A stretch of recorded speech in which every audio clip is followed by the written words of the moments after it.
Chapter 483. Tang 36 looked down and couldn't help but laugh. He asked, "Then why are your hands still so white?" The young student replied, "Later, I figured it out. I hid my hands in my sleeves, so they couldn't be exposed to the sun, so they naturally turned back to their original color." Tang 36 examined him and felt the faint aura emanating from his body. He said with slight surprise, "Not bad, you've actually reached the middle level of ethereal opening." The young student said politely, "Thank you for your compliment, but it's just so. Tang 36 said, "Don't worry. Although you are still a little bit weaker than me, it's still not bad." The young student was slightly startled. Although he and Tang 36 had interacted a lot in the Grand Examination and the Mausoleum of Books, he was still not used to it. He thought about it and said, "You are lucky." Tang 36 sneered, "When I left the Mausoleum of Books, I was truly at the upper level of ethereal opening. You were a month behind me when you were only at the middle level of ethereal opening. What does this have to do with luck?" The young student thought about it again and said, "What you said makes sense. I am indeed inferior to you." This austere student with a refined and noble air was the most promising student of Li Palace Academy in the past few years, Su Mou. Back then, Su Mou had once doubted Chen Changxing on the divine avenue of Li Palace, but when he discovered that his doubts were unfounded, he quickly realized his mistake and solemnly apologized. In the Grand Examination, he had also traveled with the people of Orthodox Academy for a long period of time. His talent was indeed outstanding, but due to his luck with the lots, he wasn't able to progress very far. Afterwards, when everyone entered the Mausoleum of Books to view the monoliths and comprehend the Tao, Chen Changxing and the others left one after another. A month ago, even Tang 36, Go Hanshi and the other disciples of Mount Li had left. Only Su Mou, for some unknown reason, continued to stay in the Mausoleum of Books to view the monolith. After Chen Changxing and the others found out about this, they were even somewhat worried that this somewhat inflexible and wooden fellow would really be attracted by the heavenly tome monoliths, and would no longer be willing to leave the Mausoleum of Books and become a monolith guardian. Tang 36 looked at Su Mou and asked, "Are you sure you want to fight this match?" Su Mou looked at Yi Xingqing and said, "I should be the one to fight this match." Tang 36 did not understand the hidden meaning in these words. Su Mou and the already suicidal Zhuang Huan were the same. They were both the most outstanding students of the Six Ivies, and were also famous in the capital. It was only during this year that Chen Changxing and Orthodox Academy had stolen much of his limelight, but there were still many people in the capital who recognized him. As the news spread, the crowd discussed amongst themselves. Not only were they not shocked, but they were also confused, wondering when did he become a student of Orthodox Academy? As Yi Xingqing heard these discussions, for some reason, his complexion became somewhat unsightly. He looked at Su Mou and asked with some hesitation, Aren't you a student of the Li Palace Academy?" Tang 36 didn't notice that he used a respectful title for Su Mou and said, "Oh, he already signed up for the Orthodox Academy." Then, he turned to Su Mou and asked, "Are you confident?" This question was not superfluous. After all, Yi Xingqing was not an ordinary servant. He was a servant trained by the two storms of the 8 directions. Su Mou had chosen to leave the Mausoleum of Books because, compared to before, both his cultivation and strength had definitely risen, but he was still not a match for this person. Tang 36 had previously prepared to act himself not only because he thought that only the Wenshui Tangs could resist the other families, but also because he had considered this. Su Mou seemed to have thought of something and did not respond. Tang 36 thought it over, then said, "Although he is a servant of the other families, his technique does not follow the path of those two powerful figures, but rather the path of the Putian Star River." Su Mou was somewhat shocked. It seemed that this was his first time hearing of this matter. Yi Xingqing did not care that the details of his technique had been exposed. He only looked at Suemou with unease. The Putian Star River walks a strange and sinister path. 2 days ago, when the Bureau of Ecclesiastic Education brought the information over, Chen Chongqing studied it and drew up a few plans. Tang 36 pointed at Chu Wenbin, who had already retreated to the stone steps, and said, "If he were to use this plan, he would only be able to hold out for a while, but since you're the one acting, you should be able to defeat him." After saying this, he did not wait for Suemou to say anything and directly explained all of Chen Chongqing's plans. The area in front of the Orthodox Academy grew quiet. Only his voice could be heard. If words could be said to contain swords, then his words were the swords Chen Chongqing had prepared for Yi Xingqing. Just like in the previous 2 matches, the commoners of the capital who had come to watch the excitement naturally did not understand. The Li Palace priests and the experts who had come to challenge the Orthodox Academy grew more and more silent as they listened. Yi Xingqing's face gradually paled. Chen Chongqing's swords were hidden in Tang 36's words, directly piercing through the characteristics of his technique and accurately finding his weakness. And now, countless people had heard these words. It did not matter how many swords there were, as long as they were sharp enough.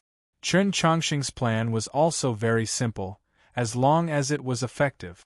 It didn't take long for Tang 36 to finish. The area in front of the Orthodox Academy was still quiet, even deathly still. Only after a long time had passed did Suemou sigh, "I'm inferior to him." This was a sigh that came from the bottom of his heart. It was also what many people were thinking. "Do you have confidence now?"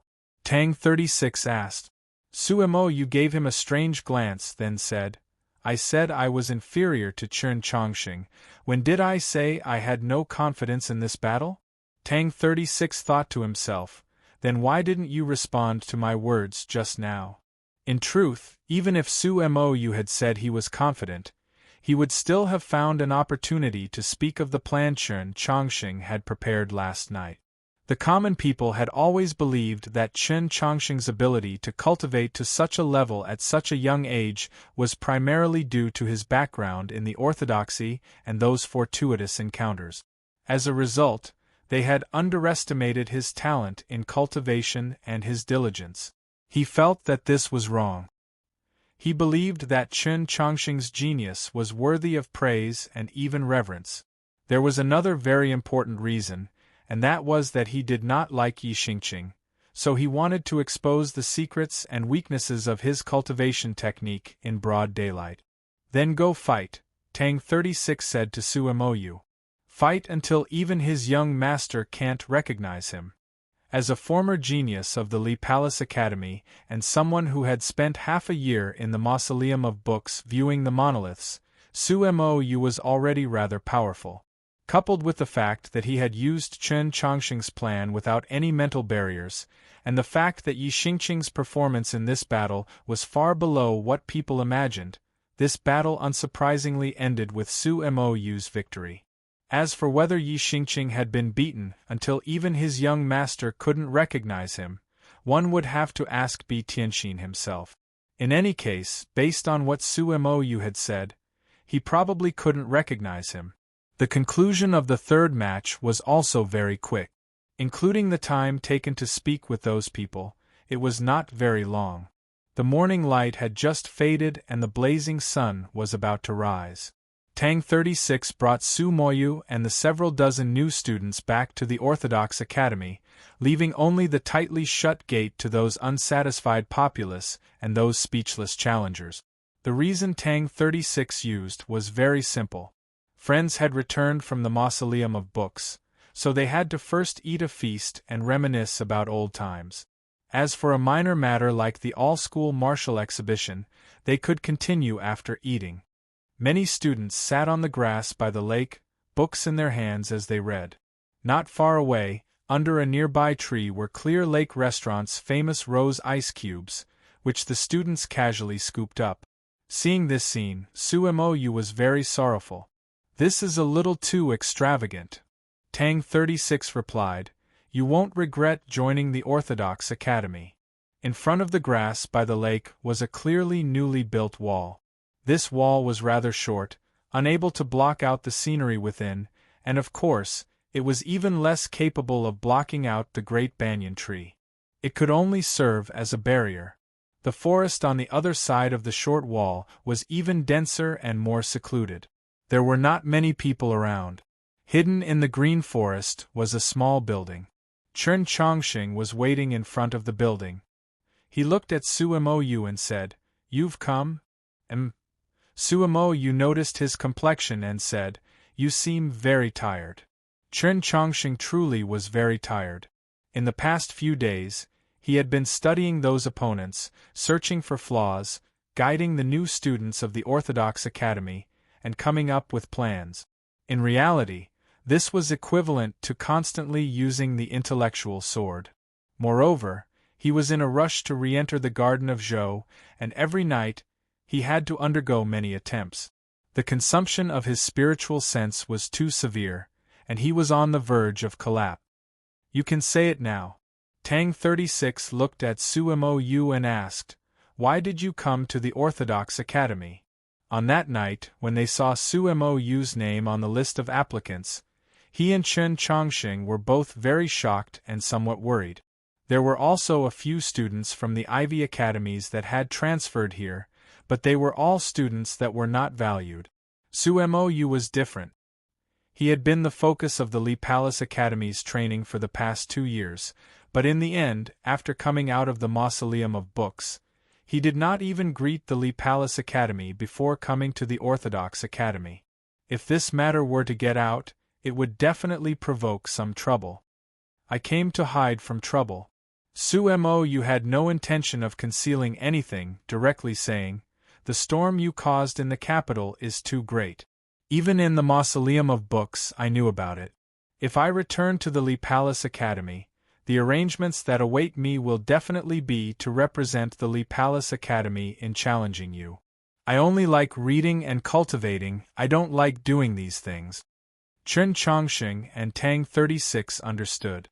Daoist Siyuan was one of the Orthodoxy's 6 prefects and the representative of the Orthodoxy's new faction. At the same time, he was also the Li Palace Academy's greatest backer. Bi Tianxin, who was already at the middle level of star condensation, had insisted on challenging the Orthodox Academy in spite of the discussions because his parents were old friends with Daoist Siyuan. If Sumo returned to the Li Palace Academy, he would definitely not be able to avoid these arrangements. Tang 36 was still somewhat confused. "You don't like fighting, so why did you take the initiative to represent the Orthodox Academy?" Sumo replied, "Because he's a member of the Bi family." Tang 36 replied, "It's precisely because he's a member of the Bi family that it's rather troublesome to deal with, so I was originally somewhat hesitant." "Bullying the weak and fearing the strong is wrong," Sumo seriously said to him. "That's reasonable." The more Tang 36 looked at him, the more he found him pleasing to the eye, even somewhat admiring. Sumo added, "And I just said to you, this match should be fought by me." Tang 36 recalled that he truly had said this before. Now that he thought about it, these words truly were rather strange. What did he mean by he should be the one to fight? "Why?" "Because Bi Tianxin is my cousin." Chapter 484. Tang 36 was quiet for a while, then asked, "Then who is Bi Yanghong?"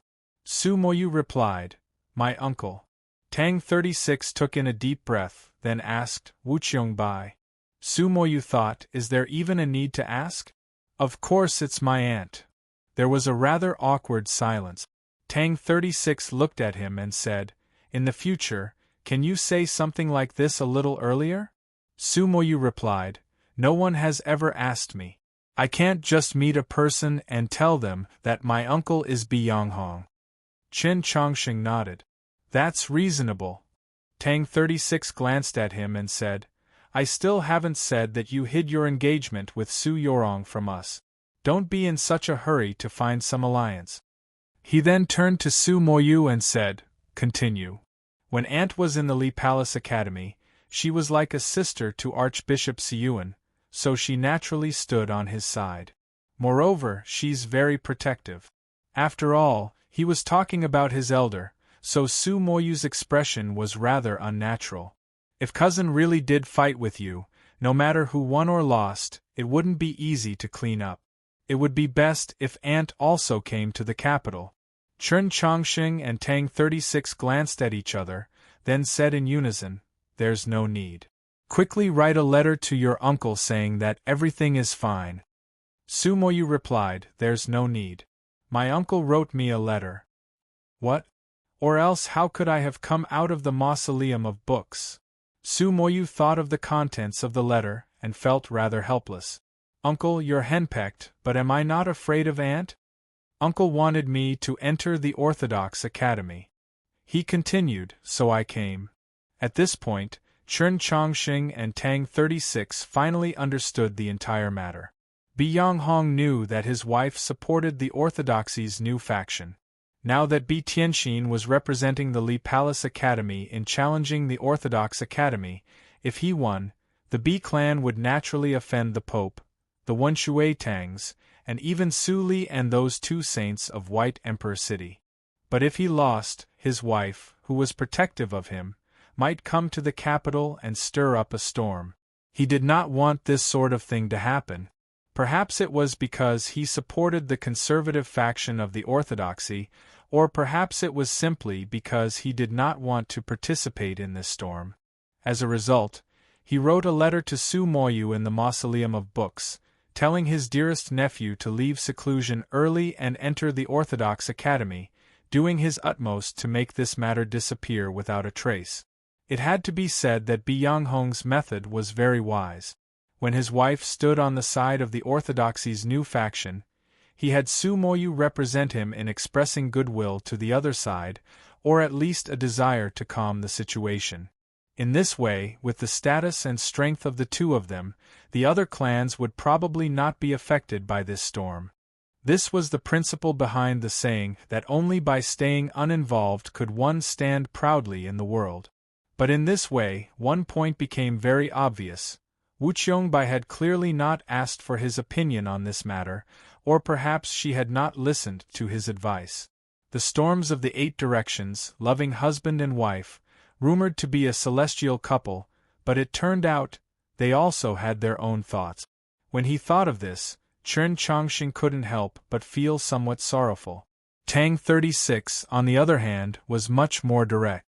He looked at Su Moyu and asked, "Your uncle and aunt don't have a good relationship, do they?"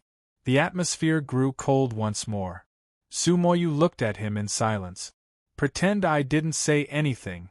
Tang 36 smiled at him and said, "If that's the case, then you can be considered the young master of the Bi clan. No wonder that fellow looked at you with a strange expression. That's right, if the young master were to teach a servant a lesson, would he dare to retaliate?" Su Moyu very seriously corrected him. "Even if he used his full strength, I could still defeat him." Then he turned to Chen Chongqing and sighed, "You truly are extraordinary." Chen Chongqing felt somewhat embarrassed. Tang 36 didn't feel embarrassed. He put his arm around Chen Chongqing's shoulder and said, "Your uncle's intention in having you enter Orthodox Academy is now very clear. You've already taught a lesson to a servant today. In 2 days, if your cousin comes to cause trouble again, you better not hide." Su Moyu thought to himself, these are the words, the meaning is also the same, but why is it that everything that comes out of your mouth is always so piercing to the ear? He really didn't know how to respond. Looking at the quiet surroundings of the little building, he asked, "This place is rather quiet. Normal students can't come here. You saw that short wall just now, but of course you're not a normal student. Yesterday, Xian Yuanpa had already tidied up your room. I'll take you to see it in a moment. How about it? We've given you quite a good treatment, right?" Tang 36 thought of a coincidence and laughed. "You're the young master of the Bi clan. The garden that's separated by the wall is called Bi Garden. Don't you think it's destined that you will be transferred to our Orthodox Academy, and that you will have to live here?" Su Moyu didn't even think about this. He shook his head and said, We're all students, it's not appropriate for us to enjoy special treatment. He's the principal, I'm the superintendent, Xian Yuanpo is the manager, Zhixiu's position has already been arranged, but his name hasn't been decided yet. Princess Luo is the lifelong honorary vice principal. In short, we're all not normal students, you can name whatever position you want. But I still think we're all young people, why do we need to be separated by a wall? Because Chen Chongqing said he likes peace and quiet. I think he has too many secrets and is afraid of being discovered. Hearing this, Chen Chongqing could no longer maintain his silence. He explained to Su Moyu, you know, cultivation requires peace and quiet.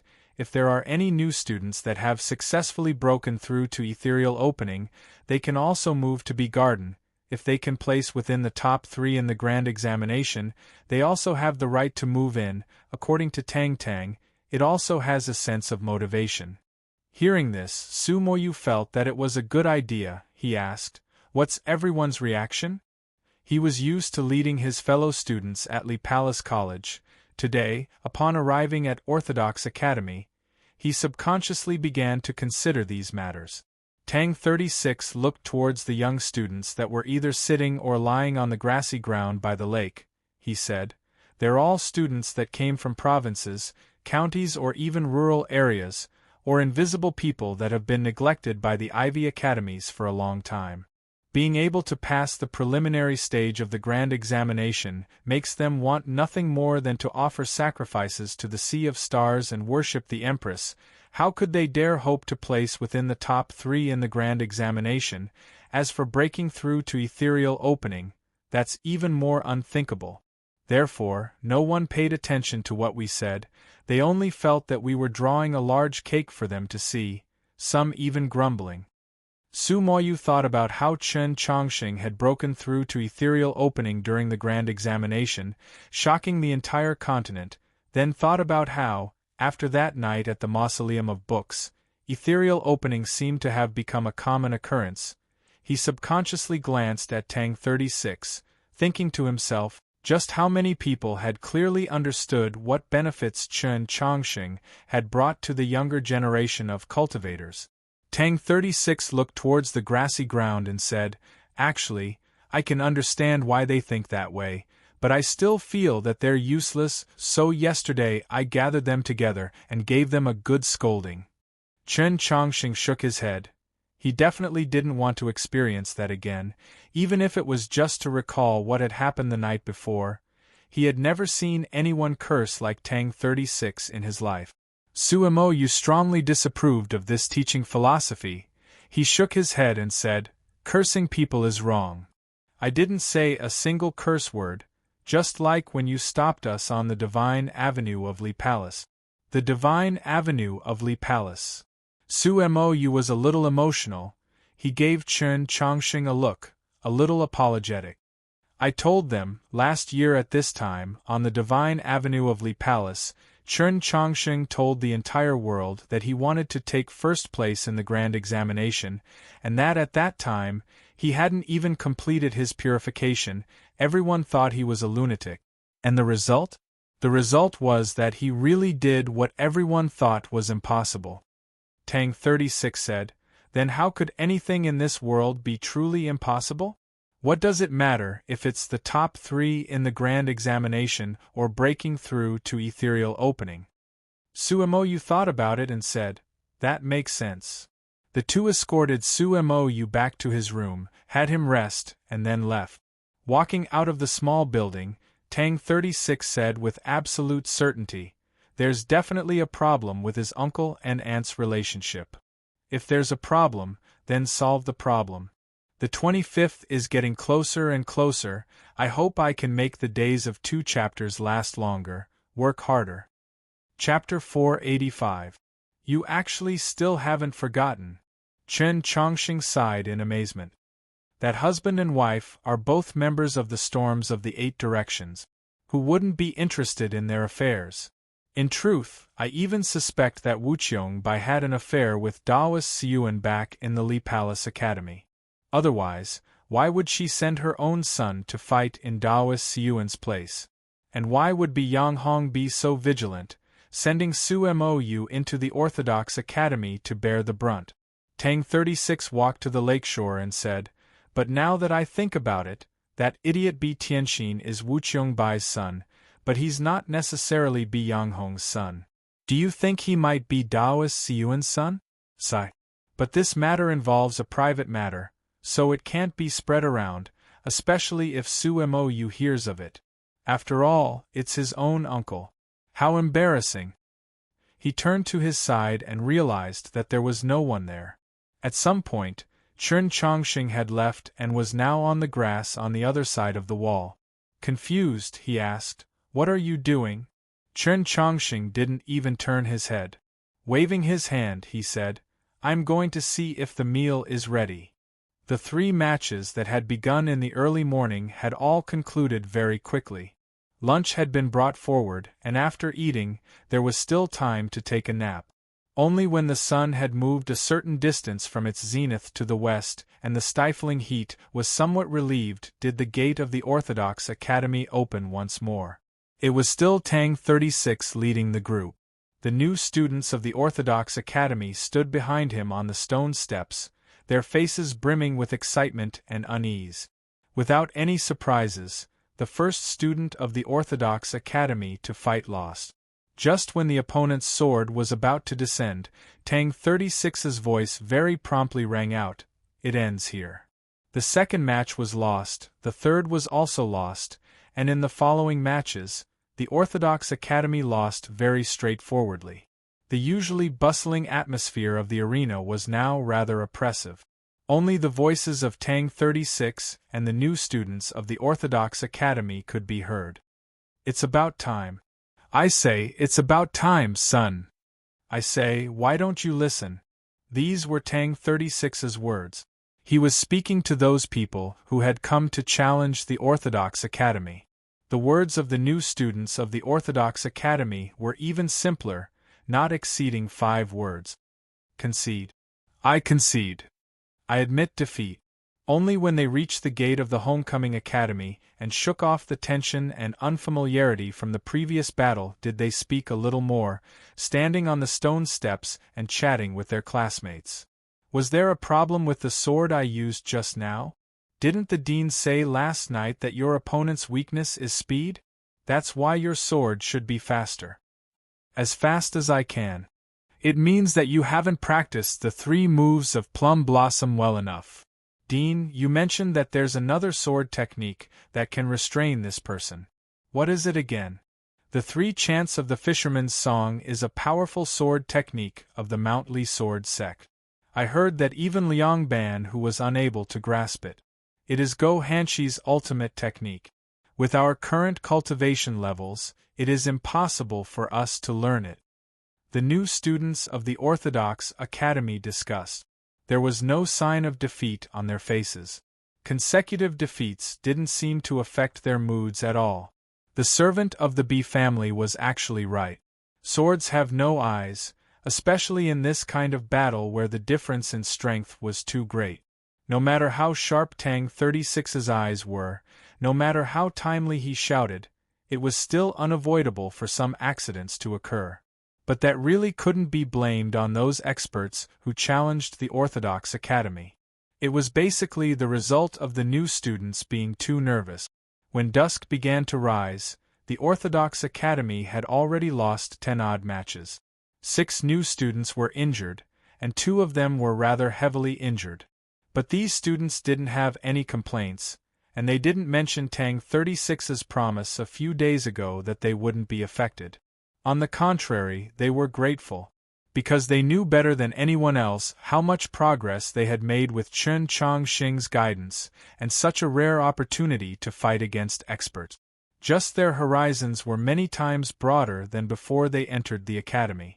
The duels of the Orthodox Academy that caused a great disturbance in the capital and brought much excitement to the common people finally entered a new stage today. The Orthodox Academy began to lose, but no one believed that they were the losers, because the representatives of the Orthodox Academy were all the new students that had been recruited a few days ago. Of course, there were no victors.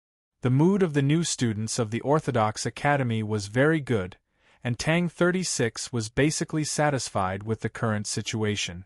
But seeing this sort of perfunctory battle, the crowd that had come to watch the excitement felt very bored. They were bored to the point of panic, and some people even began to feel sleepy and yawn. The most depressed were the experts from the Tianhai clan and the Ivy Academies. They realized that they had completely become sparring partners, and a few of them had actually slipped up and accidentally injured the new students of the Orthodox Academy. When they thought of the threat Tang 36 had uttered this morning, they even felt somewhat uneasy. Only when they saw that Tang 36's complexion was normal did they relax and bitterly smile as they retreated. Dusk gradually darkened and the gates of the Orthodox Academy closed. The majority of the priests from the Li Palace returned to their halls, leaving behind only the night watchman and a squadron of Orthodoxy cavalry. The common people of the capital resentfully returned home to prepare dinner. Under the canopy, the stewards of the 4 great markets looked at today's bets and tightly creased their brows. Those experts that had challenged the Orthodox Academy felt the most inexplicably irritated. After dinner was over, the teachers and students of the Orthodox Academy began to summarize and simultaneously prepare for tomorrow's matches. After everything was done, Chen Chongsheng and the others returned to the separate garden. Today, Xian Yuanpe had spent the entire day with the head chef of Clear Lake Restaurant. In his view, the liveliness in the kitchen and the pots and pans, those methods of cooking ingredients that he had never even heard of before, were far more important than the liveliness outside the gate. Only when he was summarizing just now did he understand the situation of today's matches outside the gate. Somewhat confused, he asked, if conceding defeat could solve the problem, why did we need to recruit so many new students? We could just directly concede defeat. Tang 36 said, I see that you've always had a problem with the Orthodox Academy's recruitment of new students, why? Xian Yuanpe replied, why don't you take a look at the lunch and dinner? Such good dishes were all eaten up by them. See, this is the reason why I did what I did. Tang 36 looked at him and said, because you can afford to lose that person, but I can't. Xian Yuanpe didn't quite understand, but after thinking it over, he understood that this way of speaking was called a double entendre. I'm someone who wants to reach 58 consecutive victories. How can I stop here? Tang 36 finally said. Chen Chongsheng glanced at him and knew that the matter was definitely not so simple. Chapter 486. In the next few days, the matches in front of the Orthodox Academy continued. The ones representing the Orthodox Academy were still the new students. These new students had already completed their purification.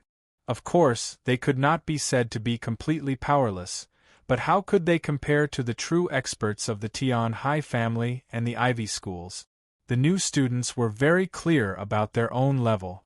Following Chen Chongsheng's instructions, they went on stage and displayed everything they had time to display, experienced everything they wanted to experience, and then conceded. It was a bit like tasting and stopping, but it could also be said that they quit while they were ahead. In short, after 2 or 3 strikes, they would simply concede. This became the most common scene in front of the Orthodox Academy. Until the end, the normal experts of the Tianhai family and the Ivy schools had all won a round.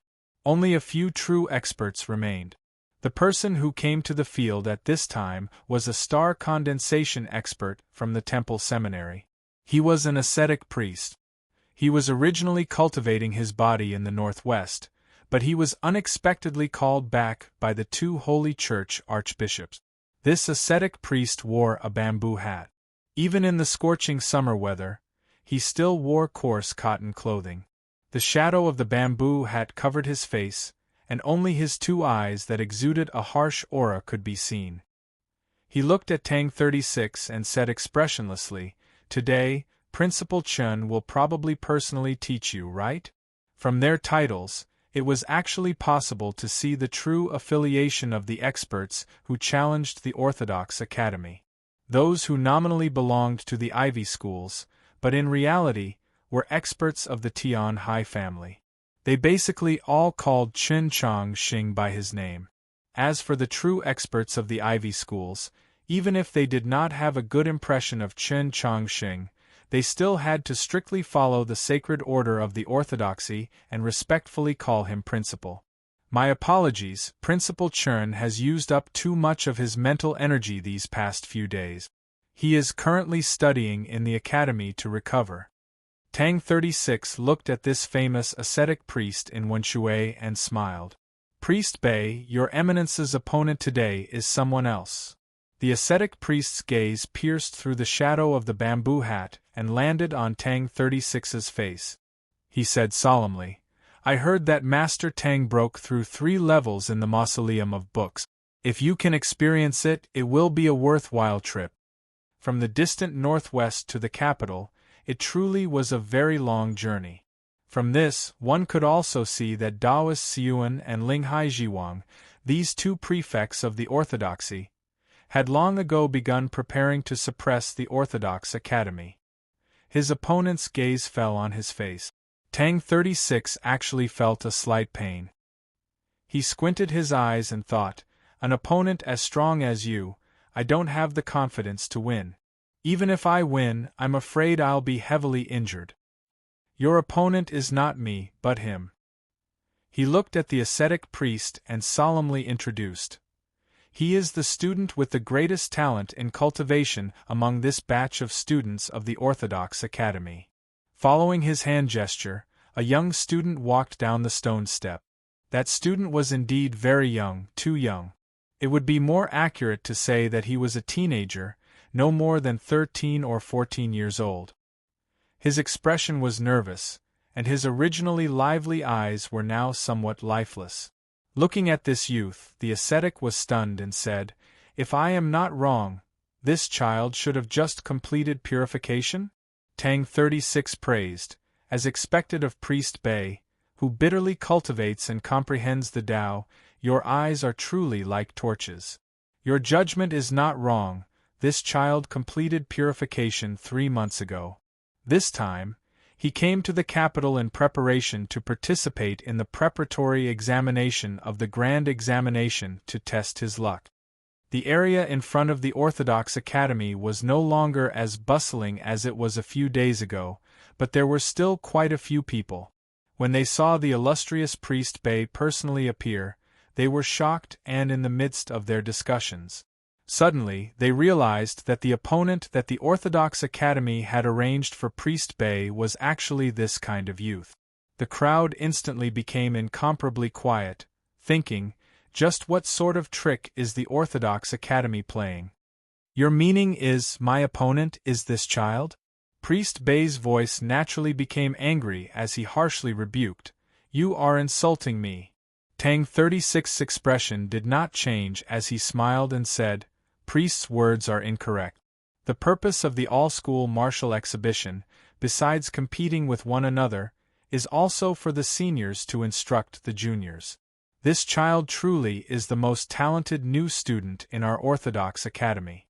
Although he has never sparred with anyone before and is very nervous, he still dares to stand out and ask the seniors to instruct him. How can this be considered an insult? An extremely powerful qi exuded from the edge of the bamboo hat. Priest Bei forcefully suppressed his anger and said, Please respect me. Tang 36 slowly restrained his smile and calmly said to him, Priest's words sound rather familiar, very similar to those officials of the Department for Purging officials who boast of their integrity. Priest Bei stared into his eyes and harshly rebuked, You actually compare me to those ruthless officials. I used to respect Sir very much. Tang 36 paused, then continued, But now that Sir has returned to the capital, it's truly impossible for me to respect you again. Priest Bei's gaze moved back and forth between him and the Orthodox Academy youth. You clearly know that I can't do anything to him. Tang 36 said, Because Sir is a gentleman.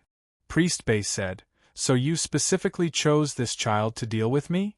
Tang 36 didn't deny it, saying, I won't hide it from Sir, The vast majority of the matchups were decided by Chen Chongsheng. Only your match was decided by me. After a moment of silence, Priest Bei sighed and said, In today's world, is it really the petty people who rule?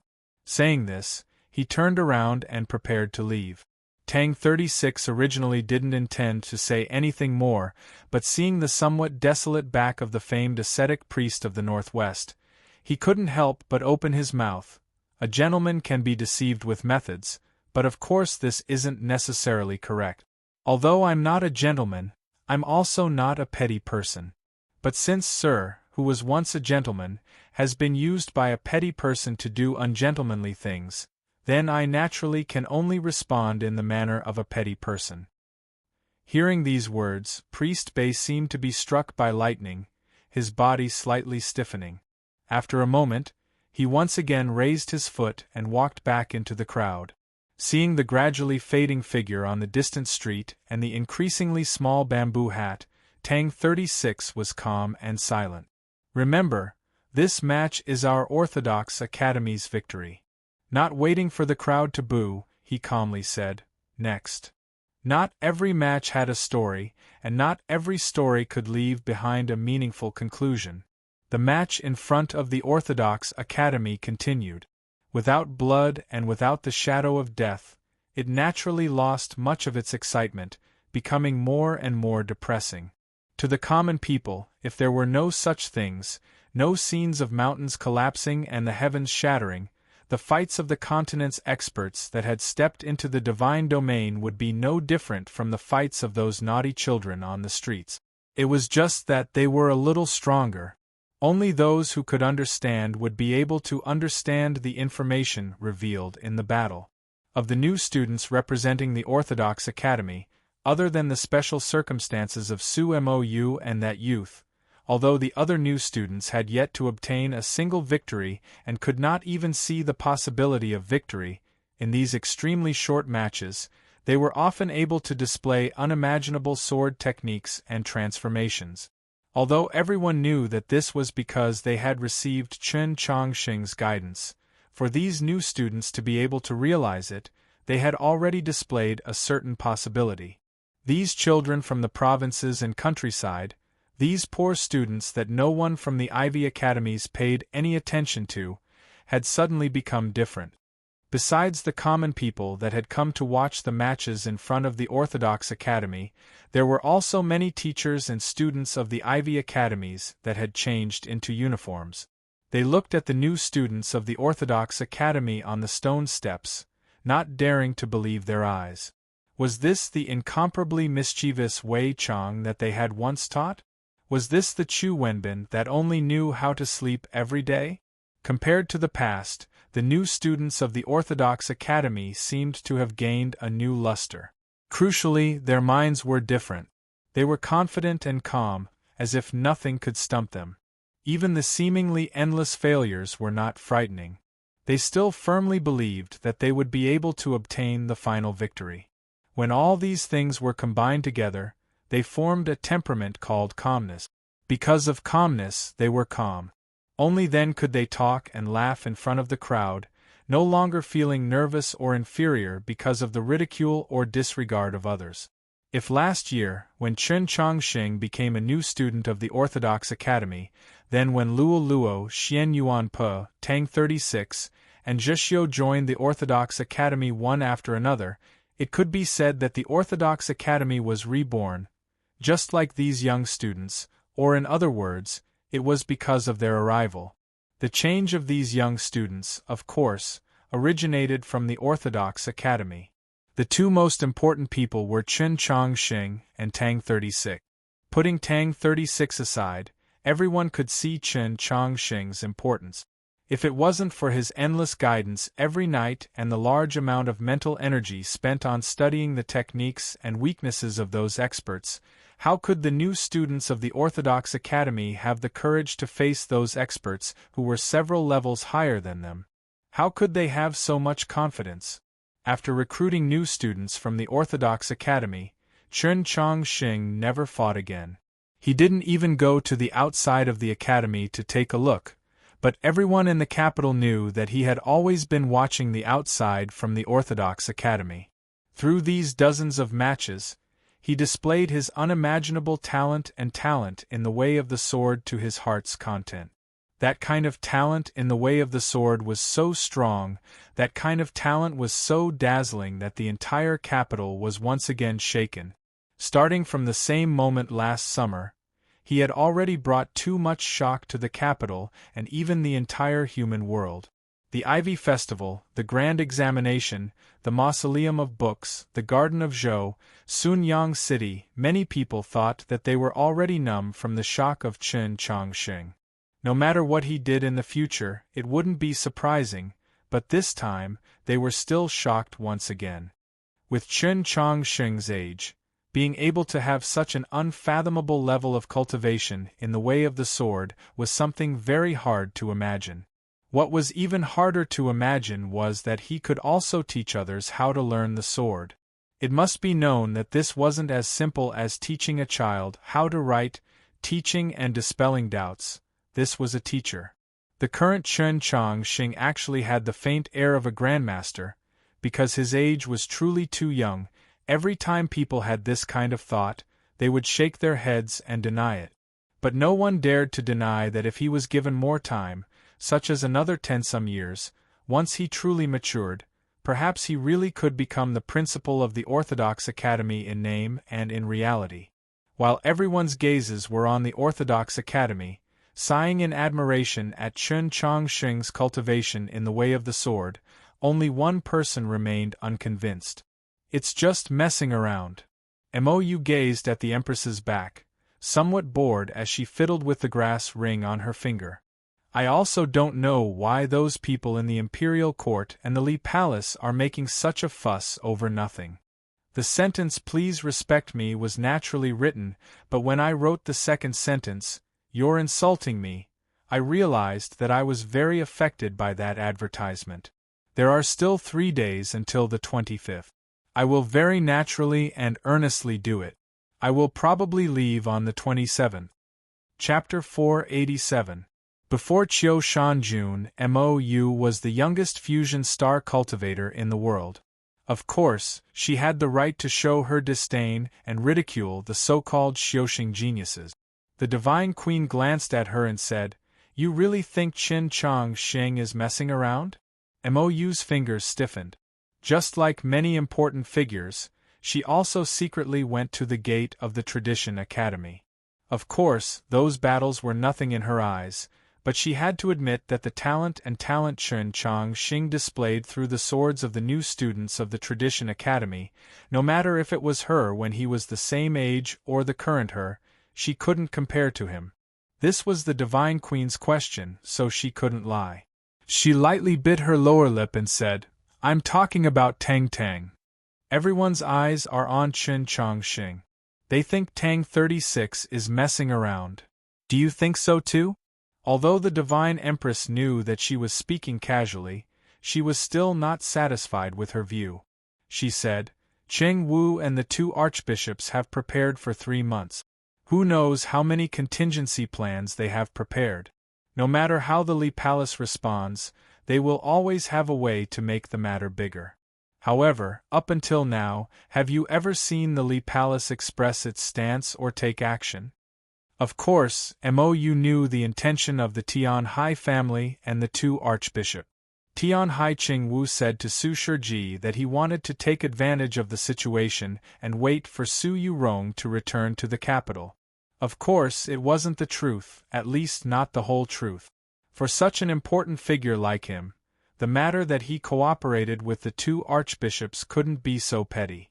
The Ivy schools challenging the Tradition Academy was only the prelude to a big event. Mou originally thought that the Pope would suppress this matter before it exploded. She didn't expect that the Pope would still keep silent. This surprised her. Now she was reminded by the Divine Queen. Only now did she understand why the Li Palace had never expressed its stance, why the matter of the Orthodox Academy had always been confined to the Orthodox Academy, and not spread to the Li Palace as the Tianhai clan and the 2 Sacred Hall archbishops had planned at the very beginning, thus turning the all-school martial exhibition into a confrontation between the new and conservative factions of the orthodoxy? Because of a very simple reason. The Tradition Academy took care of this matter itself. Chen Chongqing and Tang 36 simply did not need the Li Palace to express its stance, did not need the Pope to say anything, and had already beautifully completed this matter. When the Tianhai clan and the two archbishops of the Holy Church had decided to push for this matter, they had probably never thought that what they thought was just a formality would forever become a formality because of these two youngsters. That big event was just the beginning, and it seemed like it couldn't go any further.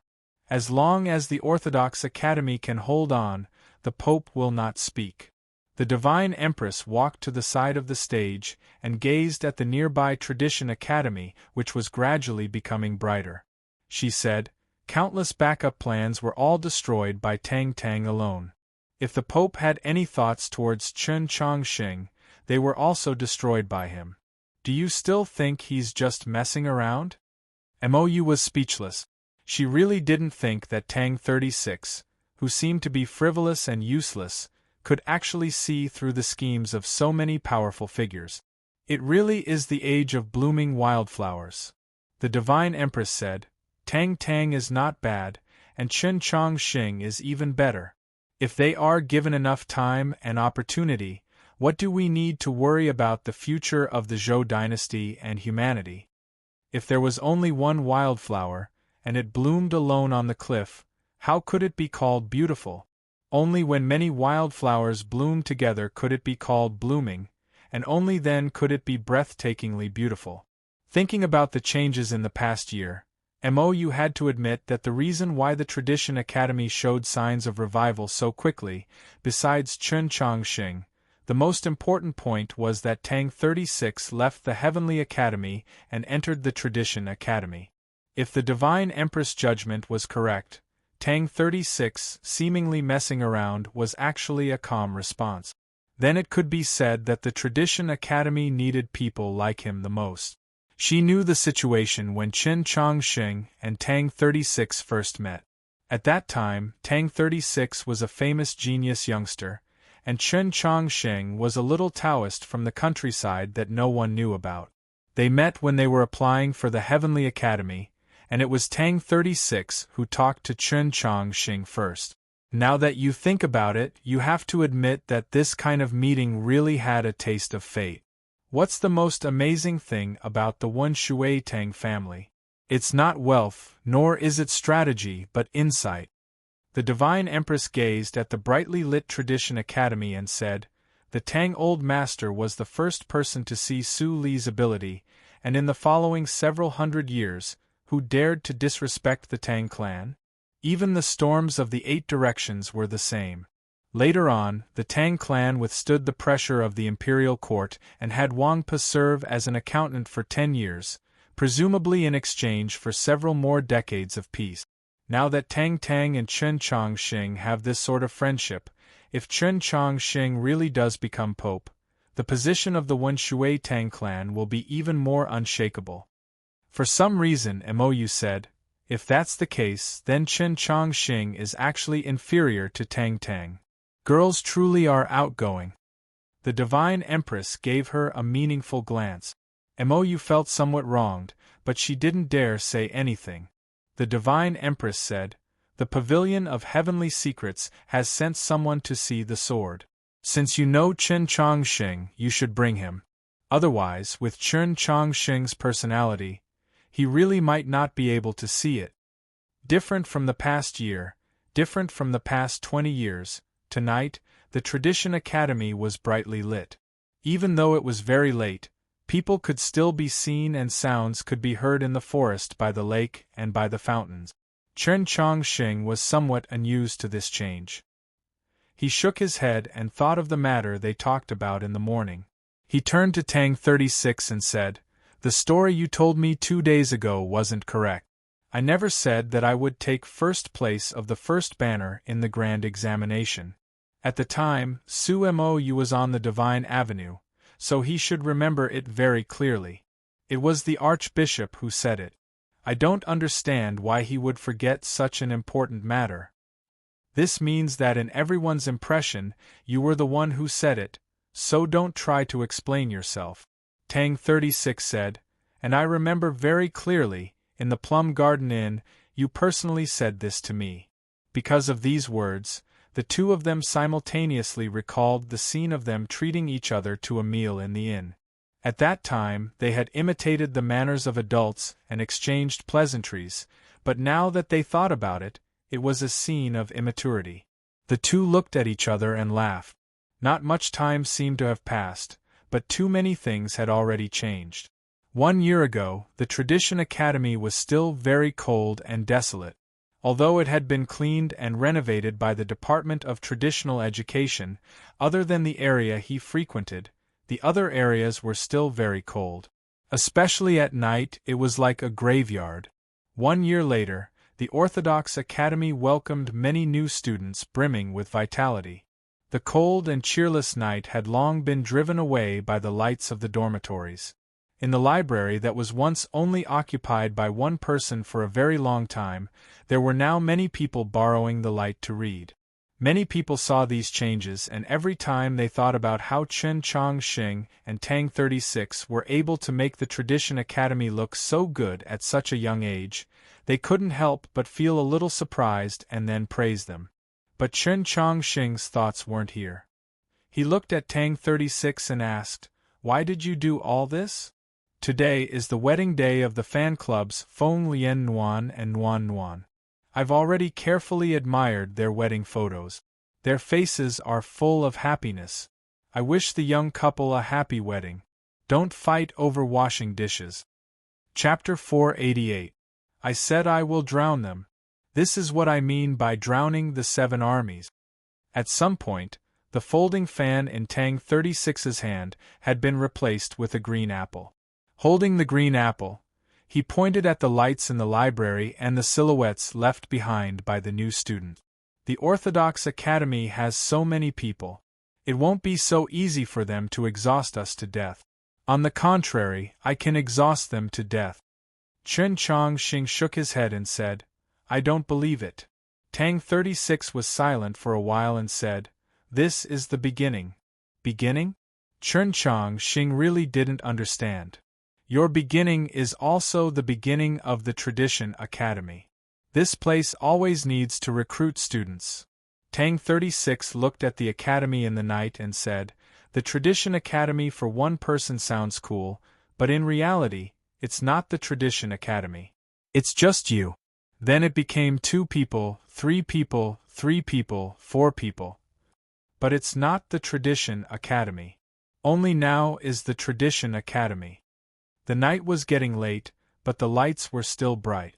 Chen Chongxing followed his line of sight and murmured, "But what do we need so many people for? There is strength in numbers." Tang 36 looked at him and said, "Right now they are still very weak and very young, but what about in the future?" In the future? Chen Chongxing kind of understood, but he really didn't think about the future because he was used to looking at the people before the age of 20. But right now, looking at the Tradition Academy that was brightly lit, looking at the new students who were quietly reading by the window, looking at the back of the young boys and girls by the lake, he remembered the old scenes he imagined when he first entered the Tradition Academy. Those young boys and girls who used to study in this academy and look at the lake dozens of years ago. His face gradually showed a smile. He thought that no matter what would happen in the future, this was good. Didn't you see that the forest that had been silent for so many years seems to have woken up? Tang 36 said, "Don't forget, in the future, you will be the Pope." The entire continent knew that Chen Chongxing would become the Pope in the future, but only he himself did not have any real feelings about this matter. He felt that it was too far away, and he had never thought that he was already the principal of the Orthodox Academy, only a few steps away from ascending to the limitless throne of Pope. His actual authority was naturally far inferior to Mao Chuyu and Daoist Siyuan, but purely in terms of the divine sequence, he was already completely equal to them. According to Archbishop Mei Li Sha's words, The current Chen Changxing only needed to bow to His Holiness, no one else needed to do so. Pope, this not easy. Of course it's not easy. Tang 36 replied. If His Holiness the Pope did not stand behind you, powerful figures like Daoist Yuan and Linghai Jiwang would be able to crush you with a single finger. In truth, I believe that the most important reason they so firmly stand with the Tianhai clan is because His Holiness the Pope has chosen you as his successor. If you want to become the Pope in the future, it will not be such a simple matter. Chen Changxing thought about the recent undercurrents within the heavenly orthodoxy, thought about the all-school martial exhibition proposal that was clearly aimed at the Orthodox Academy, and knew that Tang 36's conjecture was correct. Compared to Linghai Jiwang and the other true prefects of the Orthodoxy, besides the support of His Holiness the Pope and the legacy of Archbishop Meili Sha, he had no foundation within the Orthodoxy. If he wanted to become the next pope, he would inevitably have to endure countless problems and challenges in the years to come. How could he handle them? The Orthodox Academy is your foundation. In the next few decades, the teachers and students that walk out of this academy, whether they are willing or not, will all be regarded as your people.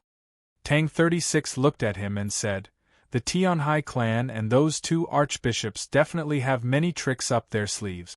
They might even want to use the matter of challenging the Orthodox Academy to directly challenge His Holiness the Pope. But now that we are directly pressuring them in front of the Orthodox Academy's gate, all the pressure will inevitably be borne by the Orthodox Academy alone. You must get used to this because in the next few decades, you might face these problems at any time. Only after hearing these words did Chen Changxing realize how complicated this matter was. Ashamed, he said, I really don't understand these things. In other words, it's fortunate that I didn't go to the Li Palace? Even if you go to the Li Palace and ask His Holiness for help, if His Venerable Self is sure that the Orthodox Academy can still hold on, he won't say anything. Tang 36 looked into his eyes and said, because His Holiness thinks the same as us. We hope that you can get used to this pressure as quickly as possible and then mature as quickly as possible. These things are too complicated. Chen Changxing sincerely said, no matter how I think about it, I would never have thought of these things. How did you all manage to understand them? Peeling silk from cocoons and guessing at the hearts of people. These were the things that Demon Military Advisor Black Robe and Zhou Tong were most skilled at. Chen Changxing had always felt that this was the most difficult thing in the world, countless times more difficult than the intellectual sword. Tang 36 just happened to recall the sword that Su Li had taught Chen Changxing and said, you can even learn the intellectual sword, so how can you not understand these things? It's just that you're too lazy to think about them. Chen Changxing shook his head. I'm not trying to console you. Tang 36 looked at him and said, that day you said that I was very similar to Su Li. In truth, later on, I also thought that you were very similar to someone. Wang Pe. Chen Changxing expectantly looked at him. That frowning fellow, just how is he similar to you? Tang 36 said, I'm talking about His Holiness the Pope. Chen Changxing was a little startled by these words. He couldn't understand just how he was similar to the Pope. When I was little, my grandfather told me that back then, the Orthodoxy only had two successors, the Pope and your master. Whether in terms of cultivation, talent, or intelligence, the Pope could not compare to your master. Later on, the two of them went to study at the Heavenly Tao Academy and the Orthodox Academy, and the gap between them grew larger and larger. But after not even 10 years, His Holiness the Pope caught up. Because he was not as sociable as your master and had a close relationship with the imperial court, he only studied at the Heavenly Tao Academy and had no distracting thoughts, so his cultivation advanced very quickly. Tang 36 said, I said that you and His Holiness the Pope were very similar precisely because the two of you are extremely focused and treasure time. Chen Changxing thought about it and said, that does seem to be the case. Because of that shadow, he always lived very seriously, focused on Xiu and treasured time. But he didn't expect that His Holiness the Pope was also this kind of person. Tang 36 looked at him and said, "Actually, I always wanted to know why you treasure time so much. In other words, you are always so anxious. What are you anxious about? What do you want to do?" Chen Chongsheng was silent and didn't say anything. "It's fine if you don't want to say it. If you say it, it will probably sound crazy again. Just like when you said you wanted to get first place on the first banner in the Great Trial. You want to become the second Zhou Dufu?" Tang 36 didn't wait for him to answer. He looked at him and smiled. "No matter what it is, it must be very interesting. In the future, I will watch you do it." Chen Chongqing thought about it and still didn't say, "Thank you." He asked back, "What about you? What do you want to do? Why have you become so serious recently? Why do you want to help me?" Most of the time, the question, "Why do you want to help me?" could easily make the atmosphere turn bad. But he and Tang 36 were already very close. He didn't care, and Tang 36 was the same. "Before I came to the capital, I never thought about what I wanted to do in the future." Tang 36 walked under the big banyan tree and looked at the dots of starlight on the lake. He paused for a while and said, "Or in other words, what I want to do in the future has already been decided, so I don't need to think about it." Chen Chongqing stood next to him and glanced at him. He found that his expression was extremely calm, which was very rare. When the proclamation of Azure Cloud was updated, do you still remember Elder Tianji's comment? He said that I was lazy, otherwise I would have entered the top 10 of the proclamation of Azure Cloud. Yes, I remember it very clearly. That's why when I saw your appearance outside the Mausoleum of Books that day, I really didn't expect it. Lazy means I don't want to do anything. Because ever since I was young, I really didn't need to do anything. The night wind gradually died down and the surface of the lake gradually became flat. The starlight that fell on the water also gradually became clearer. Tang 36 looked in that direction and said, "No matter who becomes the emperor or who becomes the pope, as long as humans are not enslaved by the demons, my family can live very well. And I am destined to become the master of the Tang family. I don't need to do anything and I can live a life of wealth and power. I will live in the most luxurious manner in the world. I will marry the most virtuous and quiet wife. I will drink the most expensive wine, ride the fiercest horses, organize the best theatrical troops, and the people who come and go are the most powerful people in the world. Since all of this has already been decided, why should I still work hard?" Chen Chongqing thought about it and asked, "Then, what about cultivation?" Tang 36 said, "Elder Tianji said that if I work hard, I can enter the top 10 of the proclamation of Azure Cloud, but that's still not as good as Su Yurong, Zhixiu, and you." Chen Chongqing remembered. Other than in the Plum Garden Inn, he had also mentioned this matter.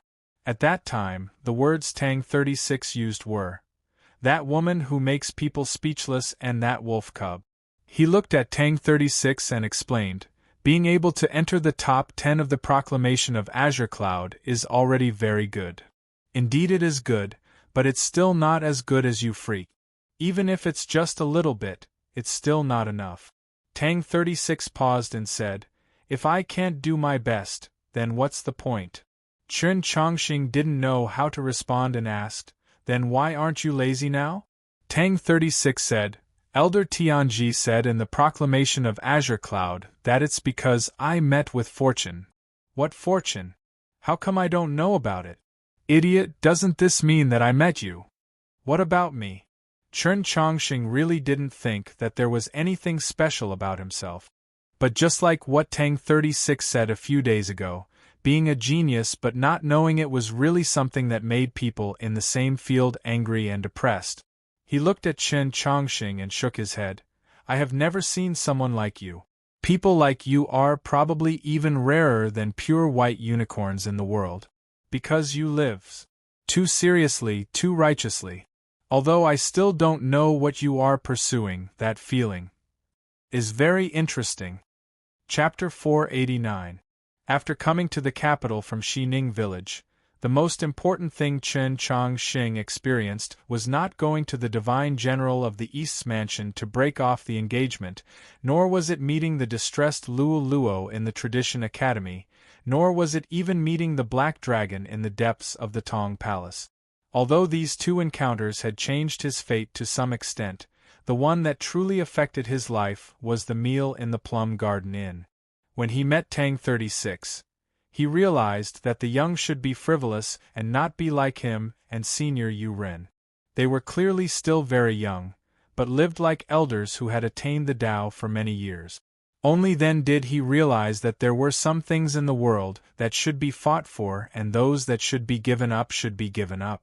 In other words, he learned from Tang 36 how to live a more relaxed life. Correspondingly, from Wenshui to the capital, the most important thing for Tang 36 was meeting Chen Chongqing. He learned many things from Chen Chongqing. Their temperaments were congenial, but it was not to say that they were completely the same. In fact, they were the exact opposite. One was active while the other was calm. One was like water while the other was like fire. When they worked together, they truly displayed strength that far exceeded their age. More importantly, if Chen Chongqing and Tang 36 didn't meet, then the Ivy Festival might not have developed like that. The ending of the Great Trial might have changed greatly. The Tradition Academy definitely wouldn't have reopened its doors and recruited new students. Chen Chongqing couldn't handle the pressure from the family of Tian Hai and the new faction of the Tradition. Then the whole story would have gone in a completely different direction. It could even be said that history would have changed. From this point of view, the meeting in the Heavenly Academy between Chen Chongqing, who was still a little Taoist from the countryside, and Tang 36, who just came to the capital, was extremely important. Maybe you did it on purpose, maybe you did it on purpose. Anyways, it wasn't on purpose. Tang 36 looked at his eyes and continued, "You never thought that I am the same as Princess Luo Luo. I also carry a heavy responsibility." Chen Chongqing thought that Luo Luo shouldered the heavy responsibility of the Yao race and shouldn't bear the pressure of the conflict between the two forces of the human world. Therefore, he didn't let her return to the Tradition Academy and even intentionally reduced the number of times he met her. But he didn't think that Tang 36 was the successor of the family of Wenshui. He did so many things in the capital. In the eyes of some people, it was probably the intention of the old master of the Tang family. Hearing Tang 36's words, he finally understood. He felt apologetic and wanted to say something. Tang 36 raised his right hand and gestured for him to stop talking nonsense, but it doesn't matter, because I'm not an adult yet, so I don't have to worry about these things for now. You just asked me what I want to do and why I want to help you.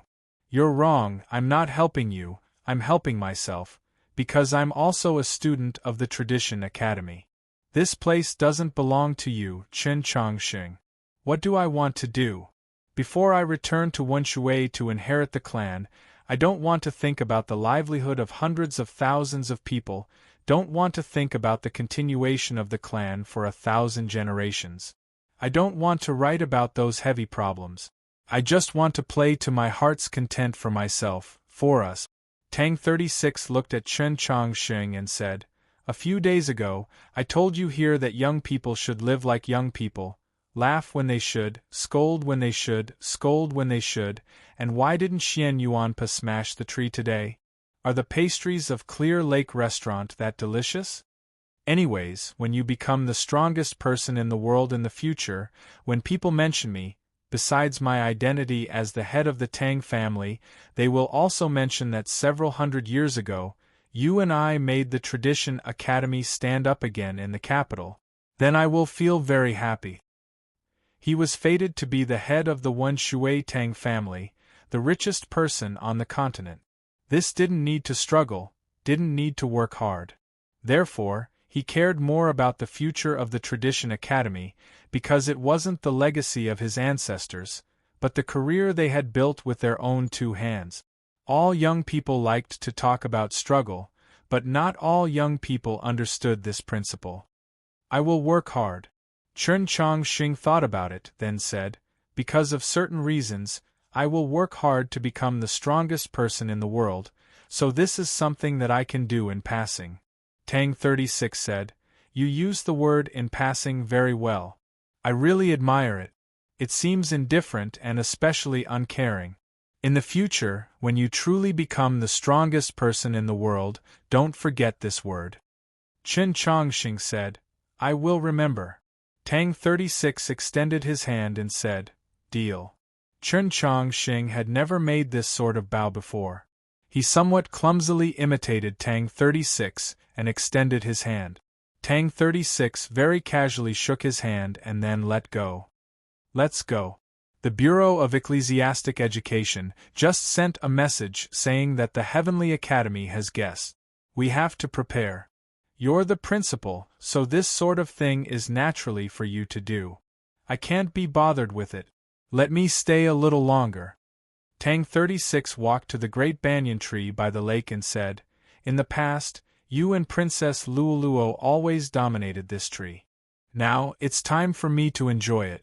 Chen Chongqing said nothing more and turned to leave. After a while, he heard a voice from the great banyan tree. Turning his head, he saw that Tang 36 was already standing on the tree's arm. The starlight spilling down from the night sky enveloped the great banyan tree, plating his clothes with a faint layer of starlight. From a distance, he seemed like a very beautiful little silver man. The plans of the Tianhai clan and the Orthodoxy's new faction had encountered a completely unexpected setback. No one could understand whether this was a plot or a farce. While Chen Chongqing and Tang 36 seemed to be fooling around but were actually rather tenacious in their resistance, this offensive that had begun with the all-school martial exhibition had not even had the time to turn into a tempest before it was forced to a temporary halt. After Su Mo you had taught a lesson to that servant from the B clan called Yi Xingqing, Bi Tianxin probably knew that this was a warning from his father.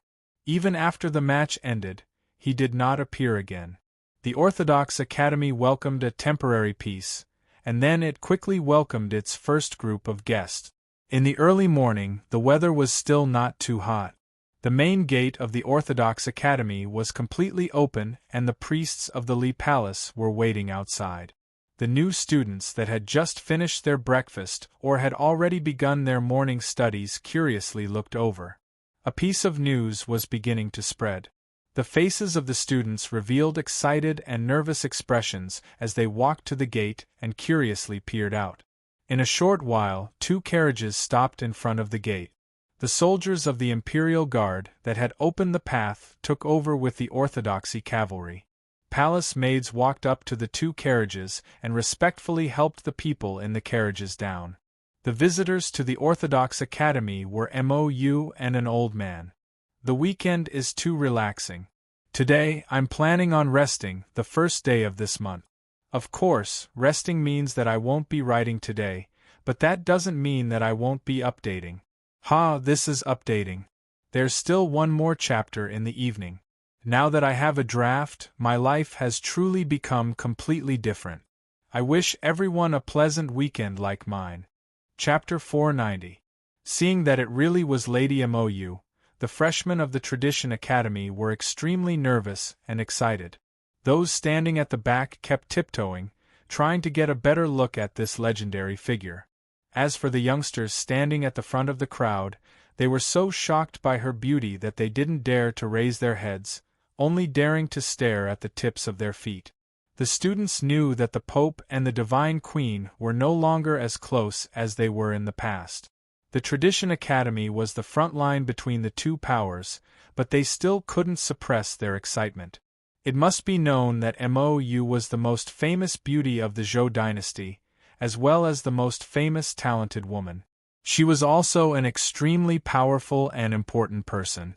Even the princess of Ping State could not compare to her in the hearts of the people. Only Su Yurong, who had gone to the Holy Maiden Peak many years ago to cultivate, could be compared to her. As for the old man who came with Mou to the Tradition Academy, he had the emblem of the Pavilion of Divine Ordnance on his clothes. He should be someone in charge of the Pavilion of Divine Ordnance. But why did the people from the Pavilion of Divine Ordnance come to the Tradition Academy? Why did Lady Mou come with them? The students couldn't find the answer to their questions because Chen Chongqing and Tang 36 quickly arrived at the field. Tang 36 had slept a bit late last night. He had thought that since the battle had finally come to an end, he could take advantage of the cool morning to have a good sleep. Who would have thought that he would have to wake up again?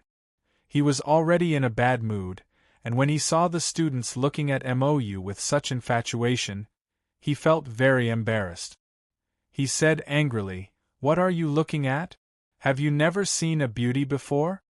Although a beauty could entertain the eyes, it couldn't replace the rules of the Tradition Academy. The rules of the Tradition Academy were Tang 36 words. The students were helpless. They shook their heads and left. But the speed at which they left was so slow that it made people's hair stand on end. Chen Chongqing knew that Mou's personality wasn't as calm as she appeared in front of him. Lady Mou, who could manage the state affairs for the Divine Queen, was known for her coldness and toughness. Hearing Tang 36's casual words, he was worried that Mou would be unhappy and use this as an excuse to attack him. He turned around and saw that Mou didn't mind at all and smiled. "I thought you would be angry." He glanced at the old man from the Pavilion of Divine Ordnance and whispered to Mou. Mou rolled her eyes at him and said, "What's there to be angry about? You don't usually call me that." Her voice was also very soft, so she believed that neither Tang 36 nor the old man from the Pavilion of Divination could hear their conversation. Since they were here to inspect the Tradition Academy on behalf of the government, then they had to inspect it. Chen Chongqing and Tang 36 accompanied her to walk around the academy and talked casually. "Does your sister still like tinfoil puzzles?" Mou looked at Tang 36 and asked. Tang 36 said, "When I left last year, she didn't play anymore. Now she likes to build wooden houses, the kind that's this big." He gestured with his hands and said, "The house didn't look very big, but if you wanted it to be stable, you had to get a special table. In the end, in order to put that table, the family had to build a building just for her." Mou smiled and said, "This is also your home." Tang 36 said, "If my house was half as big as the royal palace, it wouldn't be so troublesome." Mou smiled and said, "It's not like I haven't been to Wenshui before. If your family's ancestral home and those manors by the stream were put together, it would be half as big as the royal palace. Even the royal palace wouldn't be that big." Chen Chongqing didn't hear any hidden meaning in this conversation. He was currently in shock. Back at the Ivy League gathering, he didn't see Mou and Tang 36 interact. Only today did he know that they were old friends. As the saying goes, power and nobility are truly difficult to separate. "I've known his second sister since we were children." Mou guessed at what he was thinking and smiled. "But the last time I went with the Empress to Wenshui, he was only 3 years old. He was like a mud monkey. Who could have thought that he'd become so successful now?" Even Chen Chongqing, who was rather slow in this aspect, could hear the meaning behind it. Tang 36 naturally heard it even more clearly, but he had to pretend that he didn't understand. Mou was not a second generation like Bi Tianxin. She was Grand Lady Mou, and the Divine Empress behind her was even more terrifying than Bi Yanghong and Wuqiong by combined. A scion of a noble clan like Tang 36 naturally knew when to be arrogant and when to be low-key. Chen Chongqing was somewhat unaccustomed to his behavior, because he still had no idea what Mou's status in the Great Zhou dynasty was. Of course, this couldn't be blamed on him. It could only be said that Mou's behavior in front of him was far too unlike Mou's. They arrived at the lakeside of the separate garden. It was very quiet and secluded, and the walls blocked off the scorching gazes of those distant young students. MOU formally introduced. This is the head manager of the Pavilion of Heavenly Secrets. Chun Chong Sheng and Tang 36 bowed to this head manager as juniors. One was the successor to the orthodoxy, while the other was the successor to the Wenshui Tangs, but they were still young. Crucially, this was the head manager of the Pavilion of Heavenly Secrets, not some ordinary head manager. They did not dare to look down on the Pavilion of Heavenly Secrets, and Chun Chong Sheng and Tang 36 had an extremely good impression of the Pavilion of Heavenly Secrets and the Elder of Heavenly Secrets. They had not forgotten the evaluation and expectations the Elder of Heavenly Secrets had for the Orthodox Academy when the Proclamation of Azure Sky was updated. The head manager did not dare to be negligent and solemnly returned the bow. He then looked at third young Master Tang and smiled. Recently, I have enjoyed working with young Master Tang. I hope we can continue working together in the future. This was obviously referring to the business of the Ivy League challenging the Orthodox Academy and the two sides working together to win money. Tang 36 modestly said, "Not at all. It was mainly because of Chun Chong Sheng's good cooperation." The head manager laughed loudly and looked at Chun Chong Sheng. Principal Chen's four sword moves have been enthusiastically discussed by the pavilion's guardians for many days. They all say that your sword cultivation is truly unfathomable. Chun Chong Sheng was not a businessman after all. He was not as thick-skinned as Tang 36 and this head manager, so he felt a little awkward after hearing this. Mou glanced at him and did not say anything, but he felt that her gaze carried a very strong sense of ridicule. The reason for this head manager's visit was already very clear yesterday when the Education Board sent a message to the palace. Xian Yuanpa had already let the students leave the library and empty the place. Chun Chong Sheng untied the short sword and handed it to the head manager with both hands. After the head manager took the sword, he was not in a hurry to unsheath it. His gaze rested on the sheath and did not move away for a very long time. Chun Chong Sheng instantly became nervous. Although his master and the Pope had both said that no one could forcefully open the sheath, when he thought of the several thousand famous swords in the sheath, the wealth that had always been hidden, that not even Tang 36 had mentioned, and even more importantly, the image of the black monolith, he could not help but be nervous. Chapter 491. After an unknown amount of time had passed, in Chun Chong Sheng's opinion, it had been a very, very long time, the head manager of the Pavilion of Divine Ordnance finally shifted his gaze away from the scabbard and smiled at him. Chun Chong Sheng didn't know if there was any deeper meaning to this, but he could only hope that there wasn't. The head manager's hand lightly caressed the sheath and sighed ruefully, "A good item." Tang 36 naturally knew that this sheath was a good item. Any spatial artifact could become the cornerstone treasure of an ordinary sect. Chun Chongsheng's sheath had once poured out a mountain of swords in the library, and it might not have been all that was inside. From this, one could imagine how enormous the space inside was. On the continent, whether it was to appraise a cultivator or a magical artifact, the Pavilion of Divination was undoubtedly the best choice. Otherwise, those famous rankings would not have so much credibility. Tang 36 knew that this head manager had come to see the stainless sword, but he didn't want to miss the chance to evaluate the sheath. He probingly asked, "How good is it?" The head manager solemnly said, "Extremely good."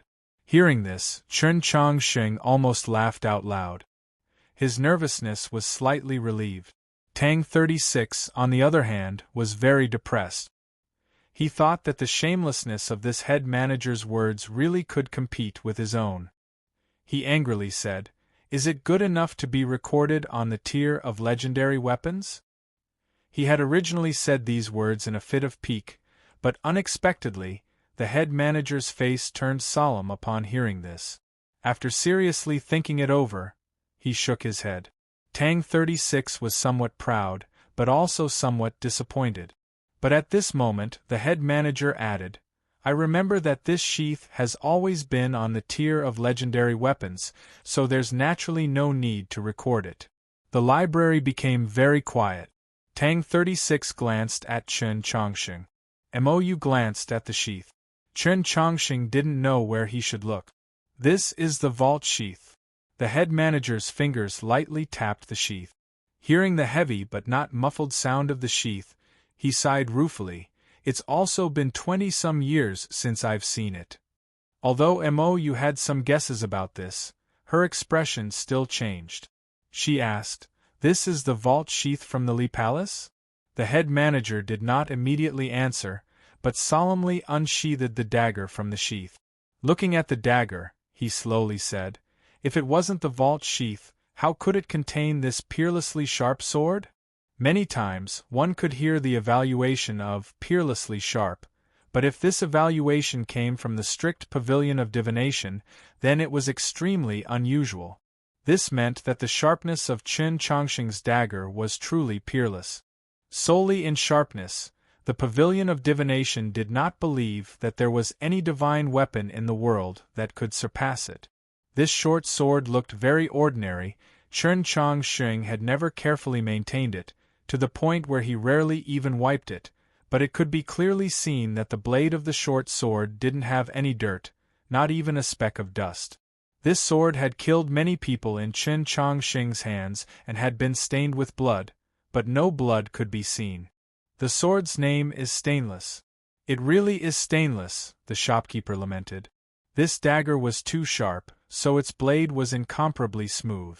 This way, it could pass through thousands of flowers without being stained by their fragrance, enter the secular world without stirring up the mortal world, and break through all living things without disturbing them.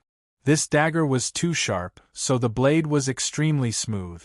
It could pass through 10,000 flowers without touching it, enter the mortal world without disturbing it, break through all things without disturbing them. In order to make a sword so sharp, apart from the extremely high level of forging, the most important factor was the material of the sword itself. To make a dagger so sharp, apart from extremely high forging skills, the most important factor was the material of the dagger itself. Chen Chongqing shook his head. He really didn't know what material this short sword was made of. Then, he, Mou and Tang 36 all looked at the shopkeeper. Chen Chongqing shook his head. He really did not know what material this dagger was made of. Then he, Mou, and Tang 36 all looked at the head manager. The head manager shook his head and said in a slightly cold voice, "This matter cannot be spoken of. Otherwise, thunder will strike from the 9 heavens, and the life of the person who speaks the truth and the sword wielder will be in great danger." After viewing the sword, the head shopkeeper first left the Orthodox Academy, saying that he had to make preparations for the tier of legendary weapons to be changed again after so many years. Mou did not leave. She looked at Chen Chongqing and said, "The vault sheath is a treasure of the Li Palace. It was stolen by your master. It doesn't seem appropriate for you to keep it with you." Chen Chongqing thought, before today, only the Pope had seen the origin of the sheath. As long as you don't tell everyone, what's wrong with it? First of all, my master was once the principal of the Tradition Academy, the senior of the Pope, and a legitimate successor of the Orthodoxy. Even if it's a division of the family property, he has the right to take something from the Li Palace. He continued, secondly, if you think it's inappropriate, I can go to the Li Palace today and return it to the Pope, and then ask him to return it to me. But don't you think it's unnecessary? Mou looked at him like he was a stranger. She raised her eyebrows and said, "Today, your words are sharper than your sword. This is not like you." Chen Chongqing said, "Maybe it's because I've been sharpening swords a lot lately." Mou knew that he was speaking of the matters that had taken place in front of the Orthodox Academy's gate. After looking at him for a while, she said, "Correct, you truly are much stronger than you were a few days ago. Continuously battling against experts at the initial stage of star condensation, and then instructing the freshmen to battle against opponents whose strength far surpassed theirs, Chen Chongqing's words were not wrong. This process was rather arduous. It was like using countless large rocks, small rocks, round rocks, and square rocks to sharpen one's sword. As long as the sword was not broken, it would inevitably become sharper and sharper. From the Mausoleum of Books to the Garden of Zhou, from Xuanyang City to the capital, all the good fortune and comprehensions he had encountered in this period of time had been incessantly hammered and burned. All the impurities had been squeezed out or burned into smoke and disappeared without a trace, leaving behind only the essence.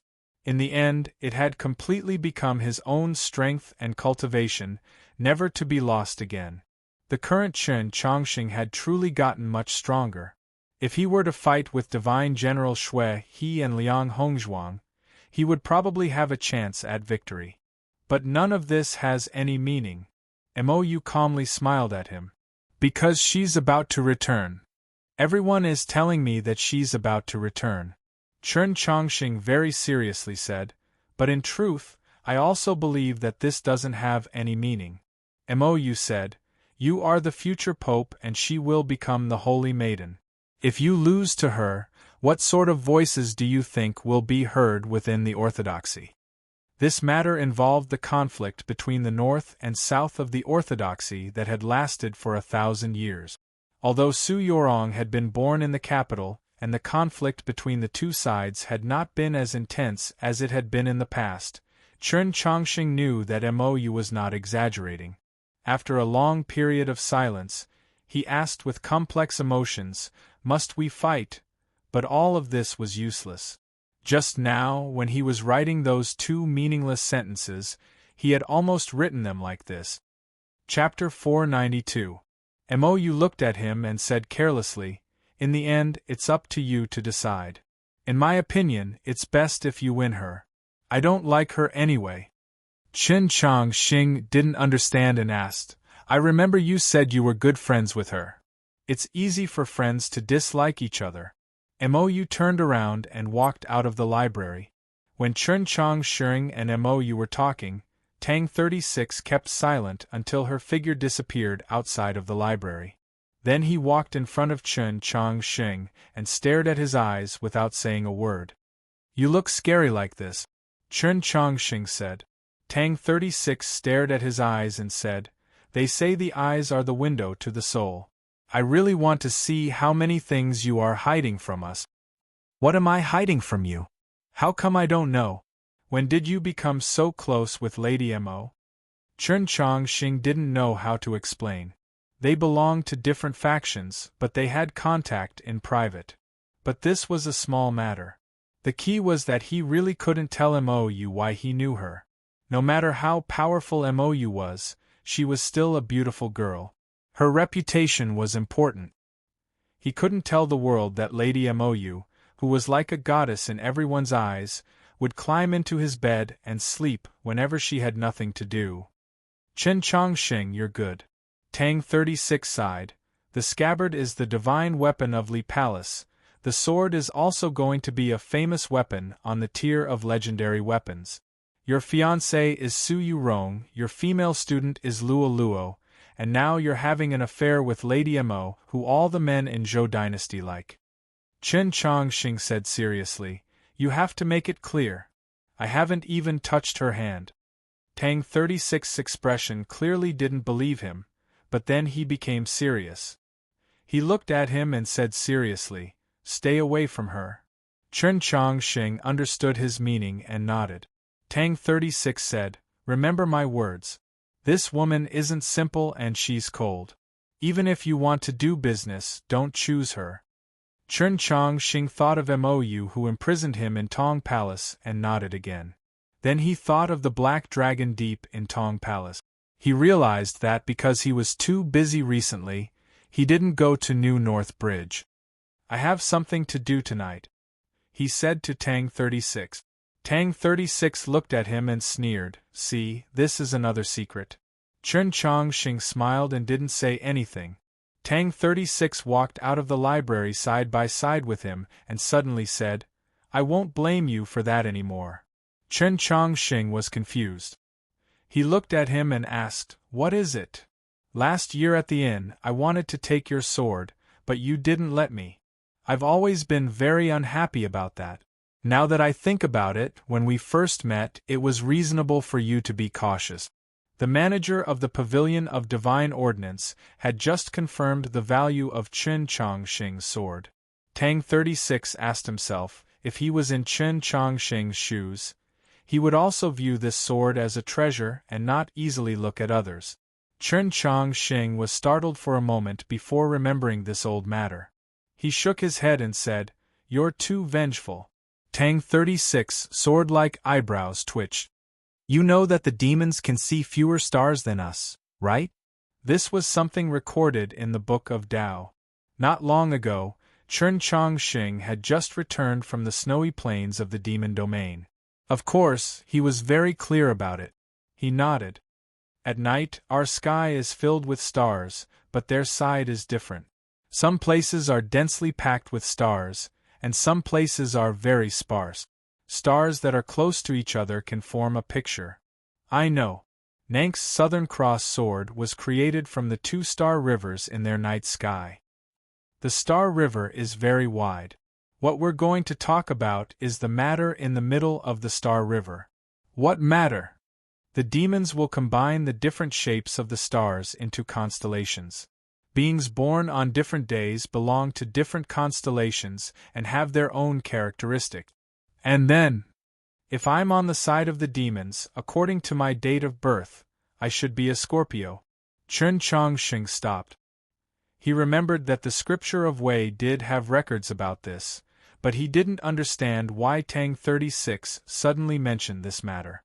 It should be known that the demons and humans had different cultural backgrounds. In their respective territories, the totems or things that the other side worshipped would become taboo. Right, that manager of the Pavilion of Divine Ordnance. He stopped in confusion because he realized that he had forgotten what the manager looked like. He had only been observing the sword for a few moments, and his memory had always been good. How could he forget the appearance of the person he had just met? Tang 36 did not hear him continue asking about the constellations. Just as he was feeling somewhat dissatisfied, he couldn't help but be startled by his words, because he realized that he had also forgotten what the manager looked like. Moreover, as his memories continued, the events that had occurred in that period of time became more and more insignificant. Not everything was fading, but the manager. He even had a feeling that he, Chen Chongqing, and Mou, had been the only people who had been observing the sword in the library. Chen Chongqing and he glanced at each other, seeing the unease and fear in each other's eyes. Was the manager of the Pavilion of Divine Ordnance so formidable? Just who was this manager? Who was he? After the manager left the Orthodox Academy, he did not wait for Mou, but went straight to the Imperial Palace. The one to receive him at the palace gate was that elderly chief eunuch. The chief eunuch's face carried a faint arrogance. Whether it was the leader of the Imperial Guards or the other eunuchs who respectfully bowed, they would only use their noses to give a light hum. Naturally, they would not speak to the manager. No one noticed that in the quiet and secluded depths of the palace, the cold arrogance on the chief eunuch's face had completely disappeared. He whispered to the manager, his demeanor even seeming somewhat humble. On this continent, the number of people that had the qualifications to make this chief eunuch act so humble could not exceed 10.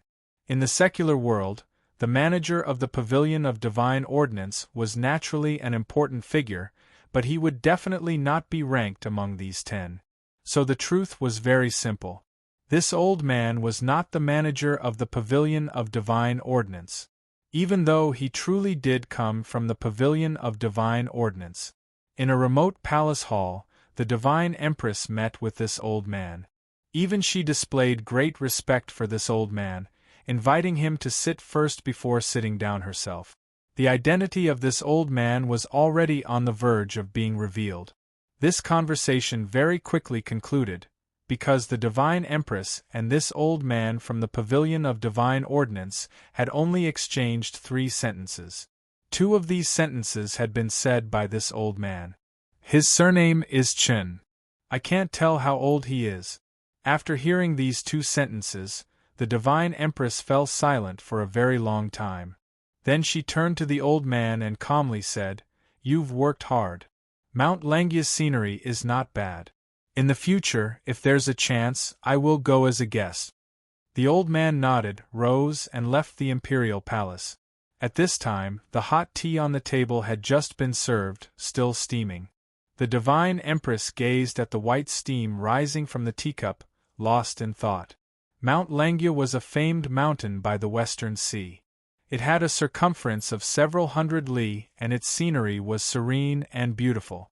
It was said that when the weather was at its best, one could faintly see the great western continent's white deer horn from its highest peak.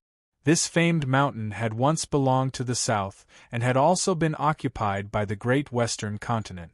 In the last 200 years, it had become part of the Great Zhou, but it had not received the recognition of all the powers, so it was nominally ownerless. The Divine Empress had previously said that if there was a chance, she would go to Mount Langya as a guest. Her meaning was that from today onwards, the Great Zhou would no longer be the master of Mount Langya. Mount Langya had changed masters today. This famed mountain by the sea was the price she had paid to invite this old man to the capital. For this, the old man only needed a glance. Of course, he did not look at the sword, but at the person. Even if the stainless sword was a divine weapon and would enter the tier of legendary weapons, it was not worth Mount Langya. What was truly worth this price was Chen Chongsheng. The Divine Empress looked at the gradually dissipating white steam and thought of the 2 sentences the old man had left behind. She said nothing. Chen Chongsheng was obviously surnamed Chen. The old man had said that he was surnamed Chen, meaning that he was of the Chen imperial family. Many people knew that Chen Chongsheng was 16 this year. The old man said that he could not see his age, which meant that he might not even be 16, or his real age might be even older. The Divine Empress stood up and walked out of the hall. Her sleeves fluttered, and the steam rising from the tea on the table instantly disappeared without a trace. The tea in the bowl had turned into ice. Walking out of the hall, she held her hands behind her back and looked at the small pond in front of her with some pride. But it was unknown what she had thought of. The water in the pond was very green and very quiet. As the night wind blew, fine lines appeared on the surface. She stood by the pond for a very long time, from early morning to dusk, and then night fell. The water in a certain part of the pond suddenly began to surge, as if something was about to emerge. Chapter 493. Nights at New North Bridge were similar to summer nights in other parts of the capital, filled with the stifling heat of summer. The grassy plains were filled with people incessantly waving their palm leaf fans. Many of them would have an ice pack in their other hand that wasn't holding onto the handle of their fan. Chen Chongsheng waited for a very long time before finding a suitable opportunity to descend from the tree to the well's edge and jump in. It was still that familiar feeling of landing, it was still that bone-chilling cold. The scorching heat on the surface was nowhere to be found in this underground space. The thick layer of snow and frost on the ground indicated that this place would always be a cruel winter. Seeing the black dragon slowly float over like a mountain, although he had seen this scene many times before, Chen Chongsheng still found it hard to control his emotions, his heart trembling. The black dragon floated in the air in front of him, looking down at him from above. The emotion in its eyes was very cold, only he could clearly see that the deepest part of its eyes hid a hint of impatience and resentment. After returning to the capital from Sunyang City, he had come to see the black dragon once, but recently, due to the pressure on Orthodox Academy, he had been too busy and had no way of leaving. The wound on the black dragon's brow should have gradually healed, at least from the surface. It didn't seem to be a problem. Chen Chongsheng took out the roasted chicken and lamb he had prepared as usual, then cleaned up the rubbish on the ground. Just as he was about to speak, a sudden gust of cold wind blew over. This was the black dragon's dragon breath. It contained a frightening might and cold. No matter how powerful one's divine soul was, it could be scattered by this cold dragon breath. The legendary golden dragon's dragon breath could directly melt metal. Chen Chongqing had never seen it, but at this moment, he was very sure that the dragon breath of a black frost dragon of the same level could definitely freeze metal into fragments, because he was currently frozen, the cold piercing to the bone, incomparably painful. After a while, he struggled to break out of the ice, his fear still lingering. He said, "In the future, don't make this kind of joke." He didn't know that his body had once been soaked in the black dragon's true dragon blood, otherwise that dragon breath would have frozen him to death. That was no joke. The black dragon's huge eyes flashed with a hint of happiness, the underground space echoed with its squeaky laughter. Chen Chongqing was already used to the black dragon's strange laughter. He told it about the recent events of Orthodox Academy, and also explained why he hadn't come for a long time. The black dragon slowly landed on the ground in front of him, blocking the radiance of the thousands of night pearls in the dome. Chen Chongqing stood in the shadows and looked at it for a long time. He decided that he would get an answer today. Back then, he had risked his life for the first time in meditative introspection and was about to die.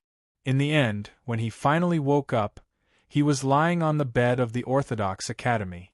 Not only was he completely unharmed, he had even obtained an unimaginable strength, and speed. He knew that this definitely had something to do with the Black Dragon.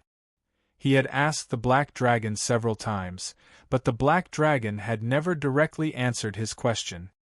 Hearing his question, perhaps sensing his determination today, the Black Dragon did not humiliate him with disregard or dragon breath like it did in the past. Instead, it remained silent for a very long time. "Are you sure you want to know the answer?" The Black Dragon spoke in human language. This wasn't the first time Chen Chongqing had heard the Black Dragon speak with a human's voice. At the start, he didn't understand why the Black Dragon's voice sounded like that of a hot-tempered and easily angered little girl.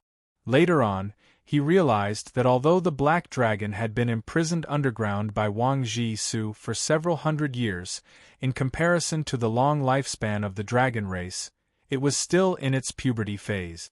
It couldn't be considered a young dragon, but it could be considered a young female dragon? Chen Chongqing said, "I want to know the answer." The Black Dragon fell silent again for a very long time, then described what had happened back then. Only then did Chen Chongqing realize how lucky he had been. After a very long time, he looked at the Black Dragon and said, "How should I thank you, sir?" Ever since his journey to the Garden of Zhou, he very rarely addressed the Black Dragon respectfully, but at this moment, his mind was rather uneasy, filled with lingering fear and gratitude towards the Black Dragon, so he very respectfully used the word "sir." However, the Black Dragon clearly did not want to hear this word. A hint of embarrassment appeared in the depths of its enormous eyes. Then, the Black Dragon seemed to think of something, and that hint of embarrassment turned into a hint of anger.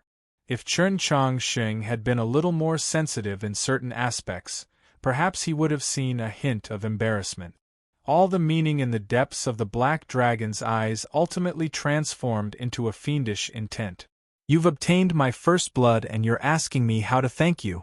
The underground world instantly became incomparably cold. The layer of snow on the ground was jolted into the air, and snowflakes floated down from the sky. Everywhere was a dense white. A dragon's cry fell directly into Chen Chongqing's sea of consciousness. It was her voice. This time, she used dragon language. Her voice was very soft, very clear. Her emotions were very cold, very intense. Chen Chongqing almost fainted from the shock. Thinking back to the dragon's cry he had just heard, he realized that it was the Black Dragon speaking to him. Dragon language was the world's most complex, but also the simplest language. A single dragon's cry was a single syllable, but within it were countless tones. It could mean one thing, or it could be a large essay. When Chen Chongqing was very young, he had come into contact with dragon language when he read the last scripture. After coming to the capital, He had also studied with the black dragon for a period of time, but at this moment, he didn't completely understand it. He could faintly understand some parts of the black dragon's cry. Blood you. I promise, oath, heartless, shame, unworthy, death, warehouse, water, fat, time. What did this mean?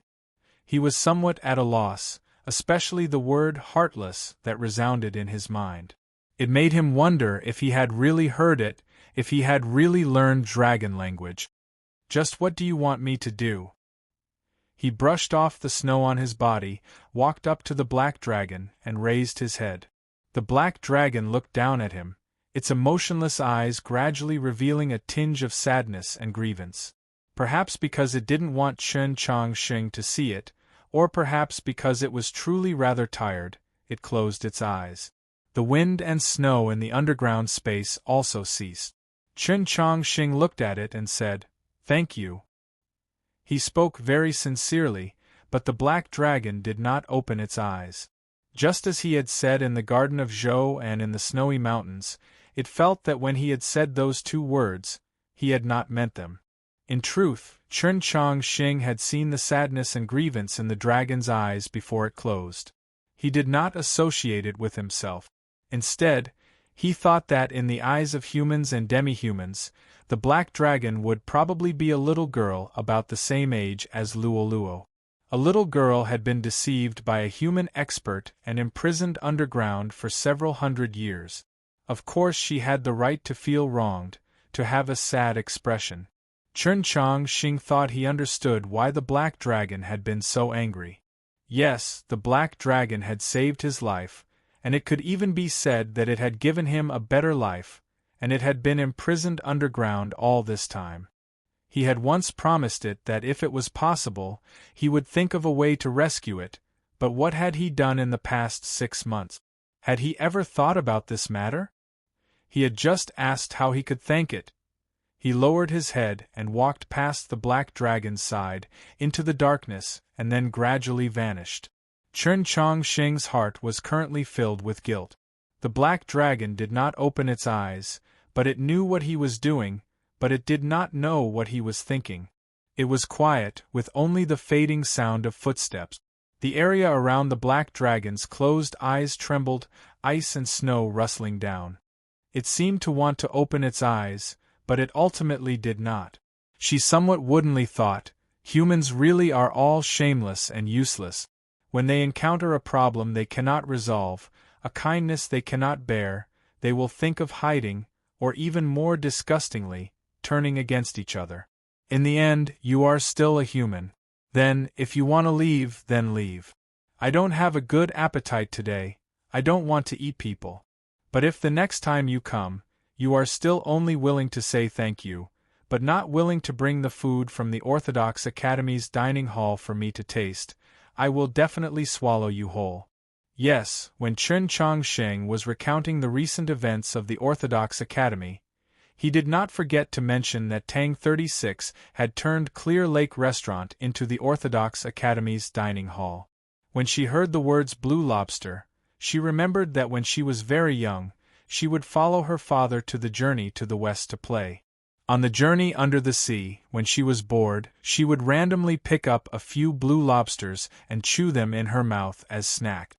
Later on, when she landed in the human world, she discovered that some humans in the south also liked to eat similar food.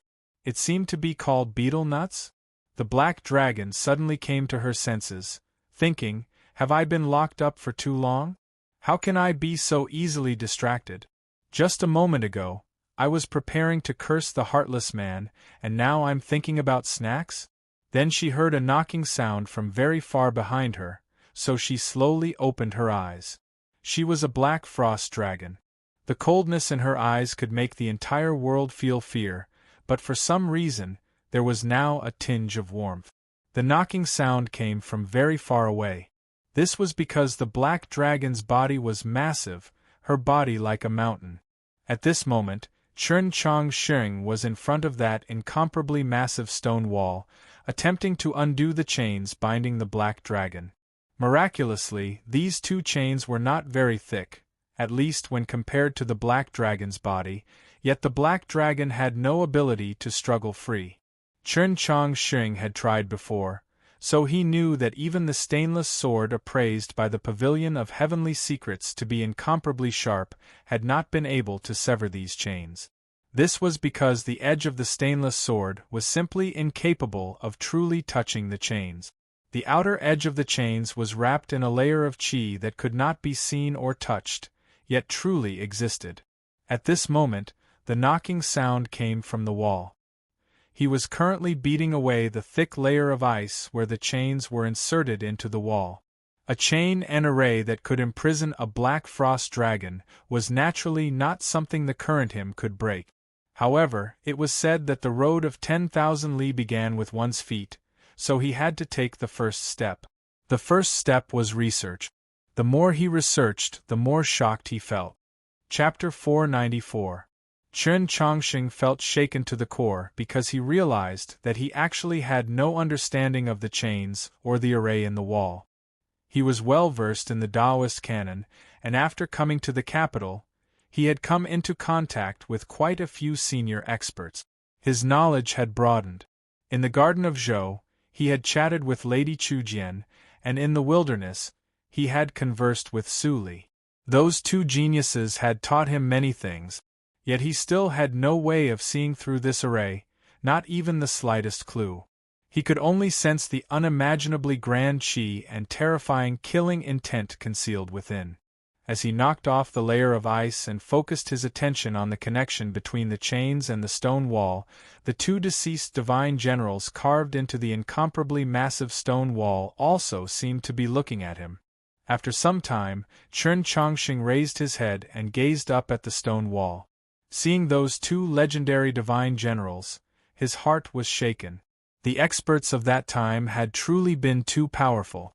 Now that he thought about it, the first time in 1,000 years that wildflowers had bloomed was inconceivable. He was extremely sure that whether it was Wang Jitze who had laid down this array or these two divine generals who had only left a strand of spiritual sense on the stone wall to hold the chains and bind the azure dragon, they had all definitely stepped into the divine domain. Then, of the 24 meritorious subjects of the Lingyan Pavilion, how many were at the Saint Realm? In Taizong's era, was the human world actually this powerful? It was no wonder that they could utterly defeat the demons and ultimately drive them back to Xuelao City. And now? Ever since Wang Pe left Tianliang County several decades ago, many people believed that the human race had welcomed yet another age of blooming wildflowers. He was also one of them. Then, when would he and his peers of this generation be able to catch up to those people from back then? Rest. With your current level of cultivation, it's impossible for you to pull out those chains from the wall. The black dragon's voice echoed in the quiet underground space. She had spoken in human language, so it sounded like a young girl's voice. It was brimming with ridicule, but it also seemed rather satisfied. That's right, she was quite satisfied with Chun Chongqing's performance today. Compared to the two simple words of "thank you" just now, his attitude when studying the arrays and chains on the stone wall was very focused. This was what it meant to be diligent. A cold wind blew, the black dragon's mountainous body moved at high speed within the vast underground space. It was unknown how it did it, but in a short amount of time, its head had arrived in front of Chun Chongqing, looking down at him from above. It was very dignified, but at the same time, it was deliberately acting very cold. Chun Chongqing looked at the complicated patterns on the chains and shook his head.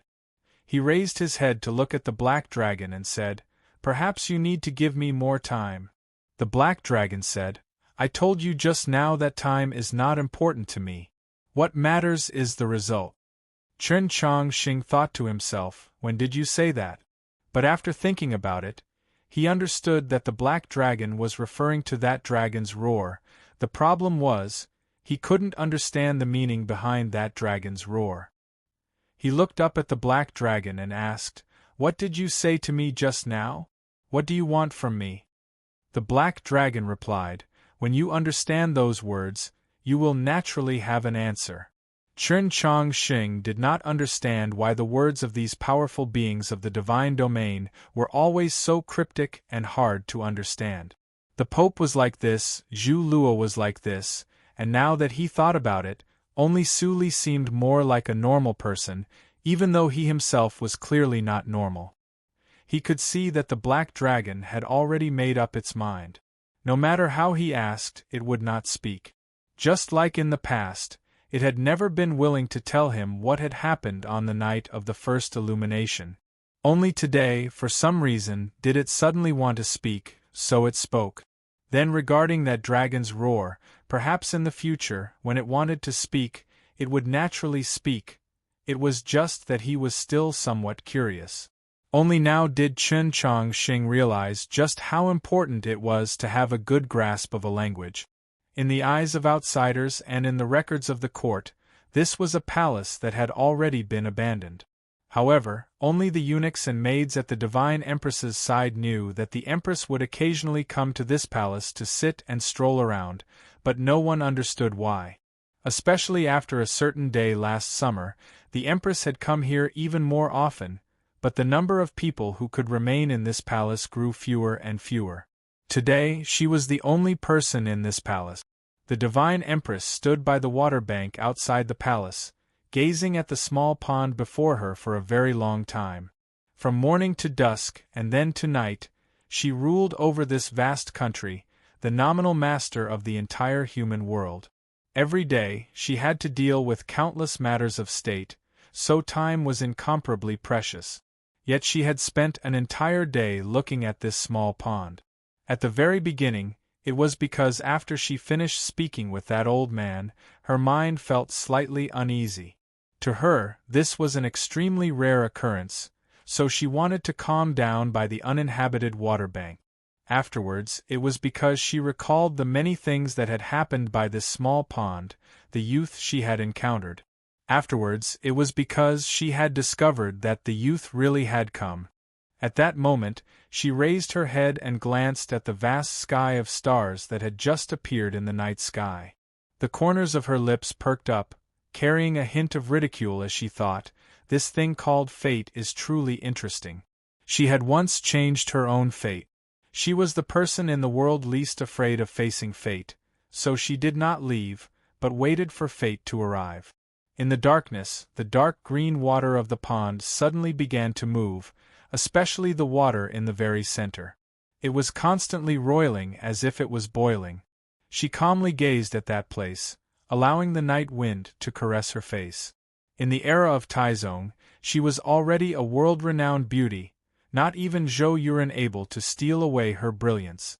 As she became empress, in the eyes of many, she became the world's #1 beauty. When she began to read through memorials for Emperor Xian, deal with the affairs of the state, and was bestowed the title of divine sage, no one dared to use the word beauty to describe her. Power would always be above beauty.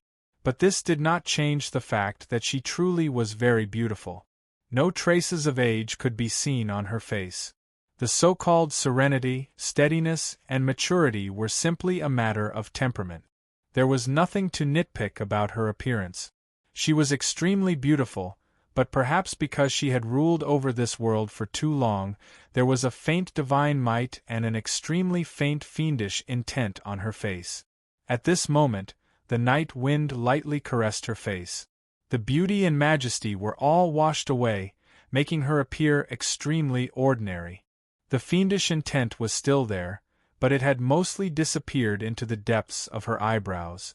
The sound of the water in the pond continued, and the night wind did not stop either. It continued to linger around her body.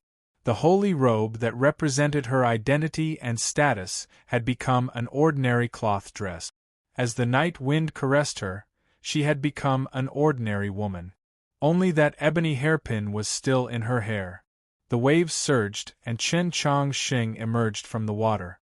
He swam to the edge of the pond and climbed up.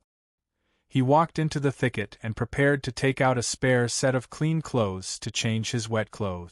Suddenly, he felt that something was wrong. He turned around and looked across the pond.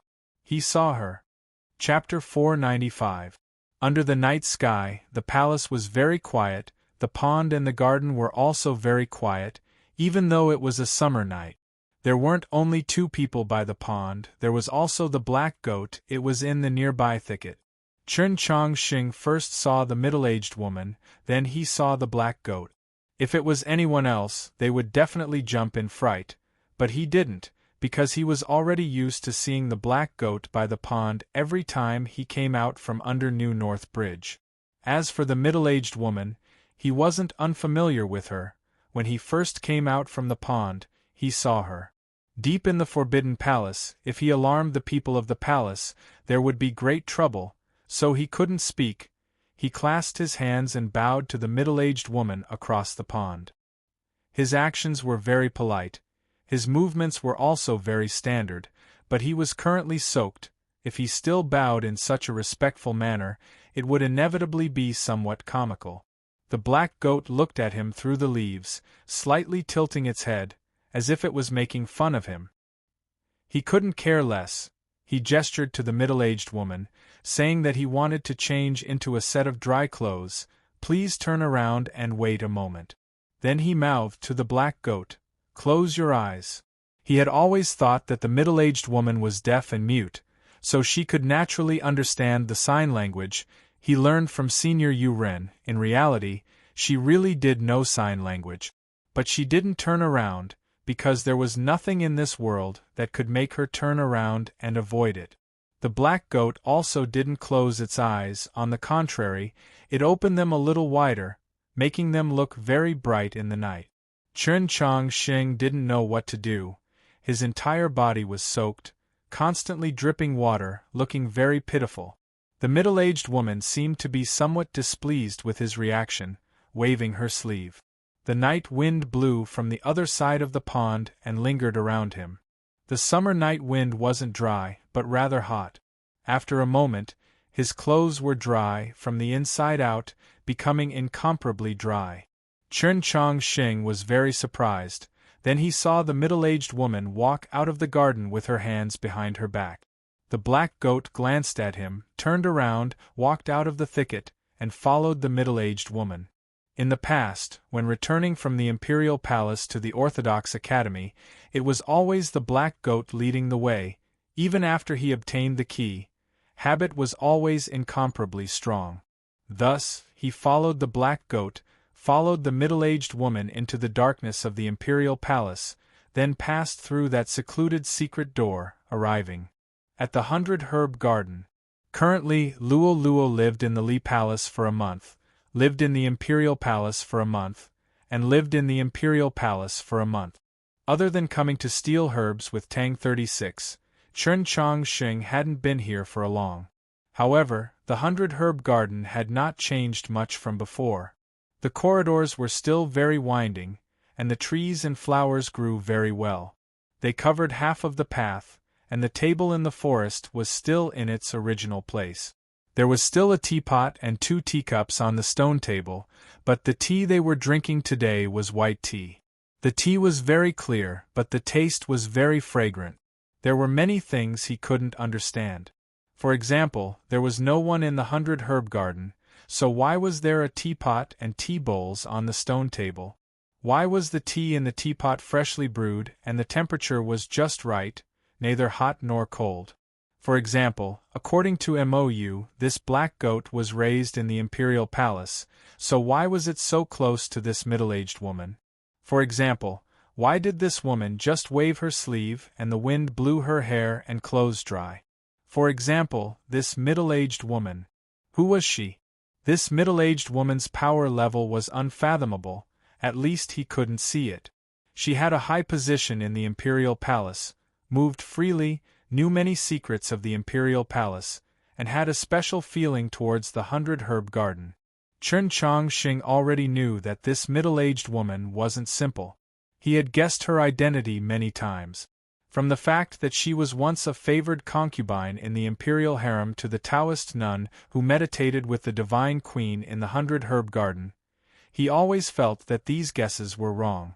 Chen Chongqing didn't guess anymore. The middle-aged woman didn't ask him to do anything, and she even helped him. Just like what Tang 36 said, because of himself, he didn't care too much about many things. He would always show a calmness that surpassed his age, and because he had a lot of secrets, he didn't want to know other people's secret. More importantly, he was very used to and even enjoyed the atmosphere of drinking tea with this middle-aged woman in the 100-herb garden, even though it was only 3 times. When drinking tea in the 100-herb garden, the middle-aged woman didn't speak, so he didn't need to speak. Most of the time, the middle-aged woman was looking at the stars in the night sky or the marks of the old year in the 100-herb garden. She didn't look at him, so he didn't need to be nervous. This kind of tranquil feeling seemed to be able to bring him back to the old temple in Xining village. It was as if he was still sitting next to the stream with Senior Yu Ren. They didn't need to say anything, and they didn't need to know each other's thoughts. They could just sit there and stare blankly. Because of the Garden of Zhou, Chen Chongqing's state of mind was a little uneasy. He couldn't enter the Garden of Zhou, so he couldn't confirm the whereabouts of that girl. This made him very anxious, and he really needed the current tranquility. But different from the previous times, this tranquil feeling that he longed for and cherished was broken in the next moment. The middle-aged woman withdrew her gaze from the starry sky and began to look at him. She looked at him for a very long time. She looked very carefully, very calmly, and very attentively. It was as if there were mountains, rivers, flowers, trees, clouds, and infinite scenery on his face. Chen Chongqing didn't know why she was looking at him like this. He was a little confused, so naturally he was a little nervous. As time passed, the middle-aged woman continued to look at him, so he became more and more nervous, to the point where his body finally became stiff. At this moment, the middle-aged woman suddenly extended her hand and used the upper edge of her forefinger to lift his chin. Chen Chongqing was shocked. When they had first drunk tea here, this middle-aged woman had stroked his cheek. At the time, because of the emotion in her eyes, Chen Chongqing had endured it and did nothing. But stroking the cheek and pinching the chin were 2 completely different actions. The former could be understood as a senior's tender affection for a junior, a reminiscence of a lost emotion, while the latter was more like teasing a small animal or teasing. Moreover, although the woman was old enough to be his mother, in the end, there was still a difference between men and women.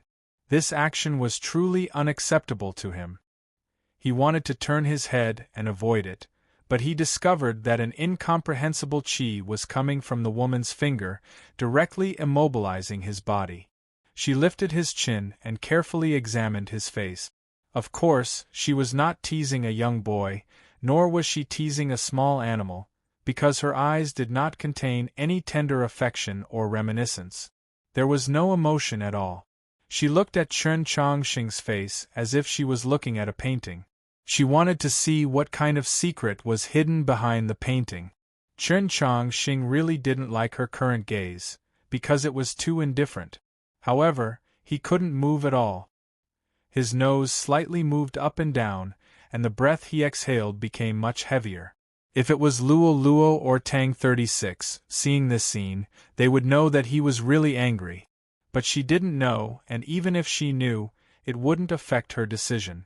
No one or anything could change her decision. However, she probably felt that Chen Chongqing was very cute like this. She smiled and prepared to let go of his chin. But at this moment, her smile suddenly disappeared. Her face became stern, as if she saw something on his face. Chapter 496. A strand of killing intent faintly emerged from the center of her brow. In the silent 100-herb garden, an incomparably terrifying pressure appeared. Chen Chongqing stared blankly at her face, feeling the strand of killing intent and the ocean-like pressure around him. He subconsciously stopped struggling, vaguely guessing that something must have happened. She looked into his eyes. Was the problem in his eyes? No, the eyes were the windows to the soul. Through his eyes she saw his sea of consciousness. She could not see his thoughts, but she could clearly feel that strand of divine sense that did not belong to him. That strand of divine sense was very faint, but also very tenacious and very cunning. It hid in the deepest part of Chen Chongqing's sea of consciousness, quietly lying on the bottom of the sea with those rocks formed from his subconscious. Not to mention Chen Chongqing himself, even if it was her, if it wasn't for her sudden desire to look at Chen Chongqing tonight and attempt to find something in his face and eyes to confirm or deny her conjecture, she wouldn't have been able to discover that extremely fine divine sense. Who would be so daring to attack him? She looked at that strand of divine sense in the depths of Chen Chongqing's sea of consciousness and gave a cold snort. With this cold snort, a strand of her divine sense entered Chen Chongqing's sea of consciousness. Of course, this was only an extremely small portion of her entire divine sense. Otherwise, with the strength of her divine sense, the moment it entered Chen Chongqing's sea of consciousness, his head would probably explode and he would die. Even so, when that strand of divine sense entered, Chen Chongqing's sea of consciousness still fell into a violent storm. Countless huge waves were constantly generated, countless bubbles appeared on the surface of the sea, and even the deepest part of the sea was affected. That strand of divine sense that had invaded Chen Chongqing's sea of consciousness had been hidden at the bottom of the sea for who knew how long. At this time, it could no longer disguise itself. Along with the great waves that reached deep into the sea, the surrounding seawater was instantly dyed red. An incomparably terrifying stench of blood flooded the world. Chen Chongqing's sea of consciousness seemed to become a sea of blood. This hidden strand of divine sense, after appearing in Tibet, was actually so powerful. One could imagine, if it wasn't discovered in advance, how easy would it be for the owner of this strand of divine sense to secretly kill Chen Chongqing one day. Even now, that strand of divine sense still wanted to kill Chen Chongqing. Chen Chongqing still didn't know anything. His sea of consciousness was currently experiencing countless storms. Under the violent storms, the color of blood gradually spread towards the horizon. But he didn't realize it himself. He just felt a little absent-minded. Fortunately, she was sitting in front of him. Whether Chen Chongqing was that person or not, it was still her business. She wouldn't allow anyone else to touch it, even if it was her own dog that attacked Chen Chongqing. That's right, in the instant that strand of divine sense floated up along with the seawater, she knew who planted this strand of divine sense in Chen Chongqing's sea of consciousness, because that bloody scent was too clear, too pungent. She dipped her hand into the bowl and dipped it into the tea. Chen Chongqing absent-mindedly felt as though he had returned to a long time ago. At that time, she had dipped her finger in tea and written the word ice on the stone table, helping him find New North Bridge and thus finding the Black Dragon. But this time she wasn't going to write. She flicked her finger and a drop of tea fell on Chen Chongqing's forehead. With a sizzling sound, the drop of tea turned into white smoke and disappeared without a trace. Chen Chongqing only felt a buzzing sound in his sea of consciousness and fainted just like that. At the same time that the drop of tea fell on Chen Chongqing's forehead, in that mansion in the alley of the Northern Military Department, a teacup fell to the ground, shattering into pieces. Zhou Tong's hand froze in the air, his face abnormally pale, as if he had contracted a serious illness in an extremely short period of time. Then, his hand began to tremble, and soon after, his entire body began to tremble. The surface of his crimson official's gown, because of the trembling, was slightly warped, resembling a sea of blood blown by the wind. Just a moment ago, he had steeped a bowl of very good black tea. When the temperature was right and he was about to drink it, he didn't expect his sea of consciousness to suddenly feel an extremely intense pain. That pain was so real, as if someone had used a rusty knife to stab into the depths of his brain. Even he was unable to endure this pain. His fingers loosened, causing the teacup to fall to the ground. Only he, who had dealt with pain for half his life, could still sit in his chair at this moment. Although his face was pale and his body was trembling, as if he was suffering from a terrible illness, at least he hadn't fainted. In the instant that his sea of consciousness was in pain, Zhou Tong knew what had happened. On that day in the small courtyard where the crabapple blossoms had bloomed, he had borrowed the sinister pressure of Zhou prison, not sparing any effort to use a technique to conceal a strand of his spiritual sense in the depths of Chen Chongsheng's sea of consciousness. The great crimson gown was truly worthy of being called the most bizarre of consciousness-type attack. He had done this so silently that neither Chen Chongsheng nor Tang 36 had noticed. But even the most powerful and bizarre consciousness-type attacks would still be limited. Zhou Tong's great crimson gown could not allow him to constantly investigate the situation in Chen Chongsheng's sea of consciousness. It was more like a spy, hidden in the plains behind the enemy lines, recording everything it saw. Later on, when Zhou Tong withdrew that strand of spiritual sense, he would know just what Chen Chongsheng had encountered in the last few days, just who it was. Of course, that strand of spiritual sense that was like a roaming cavalryman could, at certain special moments, launch a suicidal attack against the generals in the enemy camp. This was also a method that Zhou Tong had prepared. He wanted to control Chen Chongsheng's life and death with a single thought. But he had not expected that his strand of spiritual sense would actually be discovered by someone and even directly obliterated by that person. The obliteration of that strand of spiritual sense had a direct backlash against his sea of consciousness, inflicting severe injuries on him. Who was it who could discover that strand of spiritual sense hidden in the depths of Chen Chongsheng's sea of consciousness, and who had such a powerful divine ability that could so easily obliterate his great crimson gown? Zhou Tong's face was very pale, his eyes bloodshot, shocked and confused. With a chill, he thought to himself, could it be the Pope? There were very few people in the world that could see through his great crimson gown secret technique, and only a scant few people in the capital. The Pope was naturally one of them. It was just that he had made the appropriate arrangements to hide it from the Pope's eyes, so how could the Pope see through it? When Chen Chongsheng woke up, he realized that he had fallen asleep on the stone table. He raised his head and saw that the middle-aged woman had left at some point. The teapot and teacups on the stone table had vanished without a trace, as had the black goat.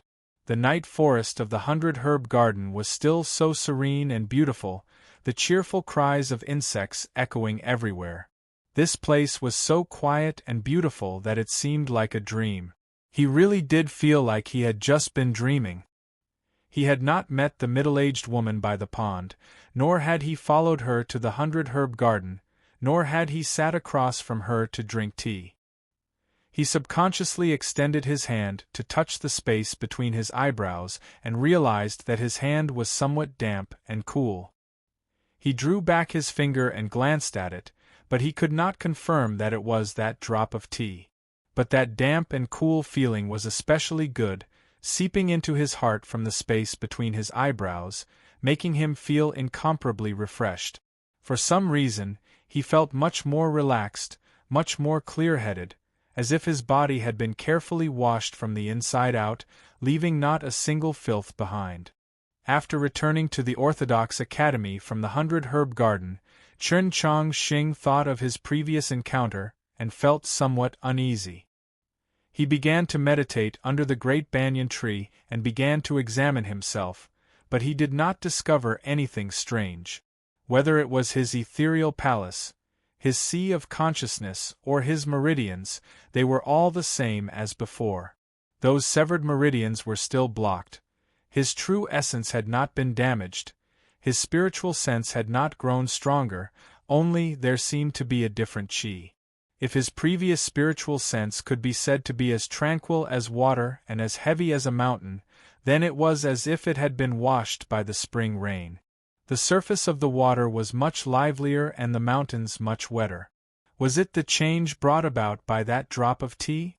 Chen Chongsheng did not know, nor could he understand.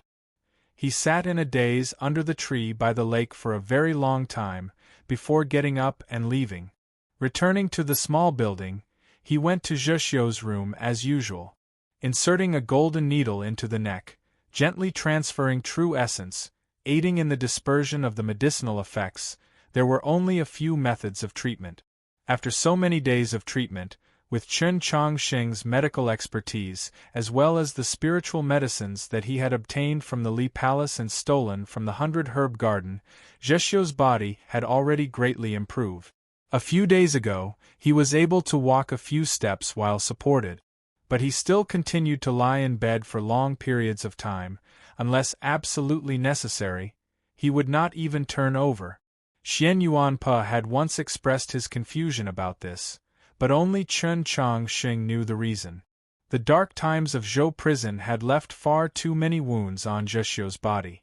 Those wounds had gradually healed on the surface, but the pain still remained within his body. Wounds were pain, and the term wound and pain had never been able to be separated. If there was any movement, Zheshio would feel a terrifying pain, so much so that the wolf youth famed for his willpower would rather appear like a good-for-nothing and lie motionless on the bed. Chen Chongqing knew how much pain Zheshio was in, so he did not believe him to be a good-for-nothing.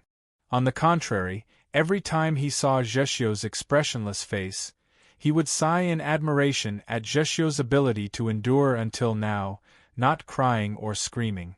Once the meridians have completely healed, we can invite the priests of the 13 divisions of Radiant Green to come and use the sacred light technique. Chen Chongqing took the golden needle from Zheshio's body and said this with some relief. Suddenly, his fingers stopped moving. At this moment, his thumb and forefinger were pinching the last golden needle in Zheshio's neck.